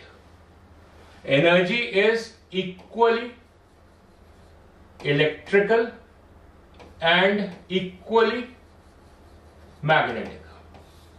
That means UL is equal to UC. At these 4 instants. दो instant ऐसे हैं. दो instant. कौन से वाले? They are at T equal to 0 and T equal to T/2, जिसपे energy purely potential है. And then there are 2 instants, that is T equal to T/4 and 3T/4, where the energy is purely magnetic. So it becomes a statement. अब चाहे तो note कर सकते हैं. Twice in a cycle, energy is purely potential. Twice in a cycle, energy is purely kinetic. दोबारा से. Twice in a cycle, energy is purely electrical. Twice in a cycle, energy is purely magnetic. है ना? Potential energy क्या है? Electrical. And kinetic energy क्या है? Magnetic. ऐसे भी बोल सकते हैं, twice in a cycle, complete energy, it is completely magnetic or inductive. And at 4 instants, कौन से वाले? T/8, 3T/8, 5T/8 and 7T/8. The energy levels are equal. That means the energy is equally capacitive, equally inductive, equally potential, equally kinetic, या equally it is electrical, equally magnetic. Clear है? Right? 4 instants. For 2 instants पे हमने explain कर दिया है. That's how the energy is oscillating in this particular circuit. Right? So this is the analysis of it overall, जो कि अभी हमने देखी है. This is how exactly it was happening. That at T equal to T/8 over here, at 3T/8 and at 5T/8 and at 7T/8, at these 4 instant, energy will be equally capacitive, equally inductive. Right? So 4 times in a complete cycle. This is how the energy bar is there once again. You can see it 4 times. 1, 2, 3 and 4 times. And you can see twice it is supposed to be purely electrical, that is twice. That's purely electrical twice, right, at these two instants. And it's purely magnetic at these two instants, at this instant and at this instant. And 4 times it is equally electrical and equally magnetic. And a super exciting article that is for LC oscillation. The article has an analytical touch. Analytical touch. That will be covered in the next lecture. But what I am going to do at the ending moments of the today's lecture, I am going to analog this idea with a spring pendulum. What do you mean by the spring pendulum? That we have a spring with a block. And what do? I press the spring completely. So what will be the form of energy? It will be completely potential. That will be half kx square. That's exactly is this idea. That the energy is because it is completely compressed spring. It's a maximum compression. Since it is a condition of the maximum compression, so the energy of the kinetic nature is 0 because this will be the extreme position. This is going to be at where? At the extreme position. And so all the energy is going to be potential. और यहाँ पे potential energy क्या है? That is capacitative. So it's the same thing. और kinetic energy कितनी है? 0. मतलब magnetic energy कितनी है? 0. UV कितना है? 0. Half Li square कितना है? 0. And then it passes through the stage. What stage? That is spring starts to relax. As the spring starts to relax, तो क्या होगा? हाफ kx स्क्वायर आएगी, बिल्कुल आएगी. कुछ ना कुछ अभी कंप्रेशन रहेगी और साथ में इसकी स्पीड भी आ जाएगी. That is half mv square. इसका मतलब इसका एनालॉग क्या होगा? q square upon 2c. और इसका एनालॉग क्या होगा? That is half of Li square. So दोनों किस्म की एनर्जी आ जाएंगी as the spring is getting relax. फिर क्या होगा? स्प्रिंग कंप्लीटली रिलैक्स हो जाएगी.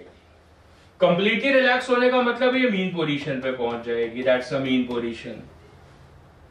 And this will be the condition of the relax spring.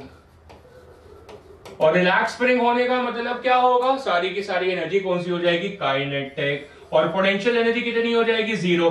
So all the energy becomes magnetic and the potential energy is equal to 0. So what is analogous behaviour? देखो ध्यान से, यहां पे x maximum है. क्या? Compression maximum है. x की value कितनी है? That is equal to a, है ना. तो यहां पे जो चार्ज है that is suppose to be maximum, which means the analogue of the charge in mechanics is the displacement. और इस समय करंट कितना है? 0. तो यहां पे स्पीड कितनी है? 0 एक्सट्रीम पोजीशन पे. So the analogue of the current in the mechanics is the speed. So अब समझ में आ रहा है कि यहां पे स्पीड भी है और एक्स भी है, तो हाफ kx स्क्वायर भी है और हाफ mv स्क्वायर भी है, तो q स्क्वायर बाय 2c भी है, हाफ Li स्क्वायर भी है. जब ये मीन पोजीशन पे पहुंच गया तो काइनेटिक एनर्जी मैक्सिमम होगी क्योंकि स्पीड मैक्सिमम होगी, तो करंट मैक्सिमम होगा क्योंकि स्पीड का एनालॉग क्या है? करंट. तो मैग्नेटिक एनर्जी मैक्सिमम हो गई. और क्योंकि मीन पोजीशन पे पहुंचा तो x की वैल्यू 0 होगी, एक्सपेंशन तो 0 हो गई. तो इसका मतलब हाफ kx स्क्वायर 0 हो गई. मतलब x का एनालॉग क्या था? चार्ज. तो चार्ज कितना हो गया? 0 हो गया. तो चार्ज का एनालॉग क्या है? पोजीशन. और करंट का एनालॉग क्या है? Velocity, speed. फिर कहानी चलती जाएगी. Definitely keep on moving. फिर क्या होगा? पूरी साइकिल होगी. पूरी साइकिल कैसे? पहले आपने स्प्रिंग को कंप्रेस करा, फिर वो रिलैक्स होके मीन पे आई, अब वो फिर एक्सपैंड होगी, फिर उसके बाद वो क्या होगी? रिलैक्स होगी. तो ये पूरी एक ऑसिलेशन आ जाएगी. सभी पूरी ऑसिलेशन में क्या होता है? एक बार वो मैक्सिमम कंप्रेस होती है, एक बार वो मैक्सिमम एक्सपैंड होती है. दोनों पे पोटेंशियल एनर्जी क्या होती है? Maximum, right. और जब वो मीन पे होती है, जब spring block system block mean पर होगा, तो काइनेटिक एनर्जी क्या होगी? Maximum. So twice in a cycle you will get a kinetic energy maximum, and twice in the cycle you will get the potential energy maximum. All this and much more analytical analysis of the LC oscillation, and then the LCR circuit analysis. This will be the part of our next lecture. आज के lecture में हमने जो cover up करा, that was beautiful applications of the eddy currents, and we initiated the article of the LC oscillations, almost done with an idea, but then we are left with the analytical approach. हमें charge की oscillatory equation find out करनी है, हमें current की oscillatory equation find out करनी है, हमने energy की ऑसिलेटरी इक्वेशन फाइंड आउट करनी है. उससे पहले प्रूफ करना है कि ऑसिलेटरी है. हमने अपने मेथड से, बिना मैथमेटिक्स के, अभी अपने आप को कन्विंस कर लिया कि ऑसिलेटरी सर्किट है. But then with the help of the mathematics also we need to prove it that this was an oscillatory behaviour, and that we will do in the next lecture. So meanwhile, you just revise this lecture. This lecture will be available and you need to revise this particular lecture completely. Make the notes of it and be ready for the next one. The next one will be the live session also, in which you will be solving the questions along with me for the LC oscillation. So kindly complete this article in the theory. Analytical part हम next में करेंगे और साथ में उसके questions भी करेंगे in the next one. Right? So आज के लिए I am just taking it off. And we will meet tomorrow once again. So I'm just ending the stream right now.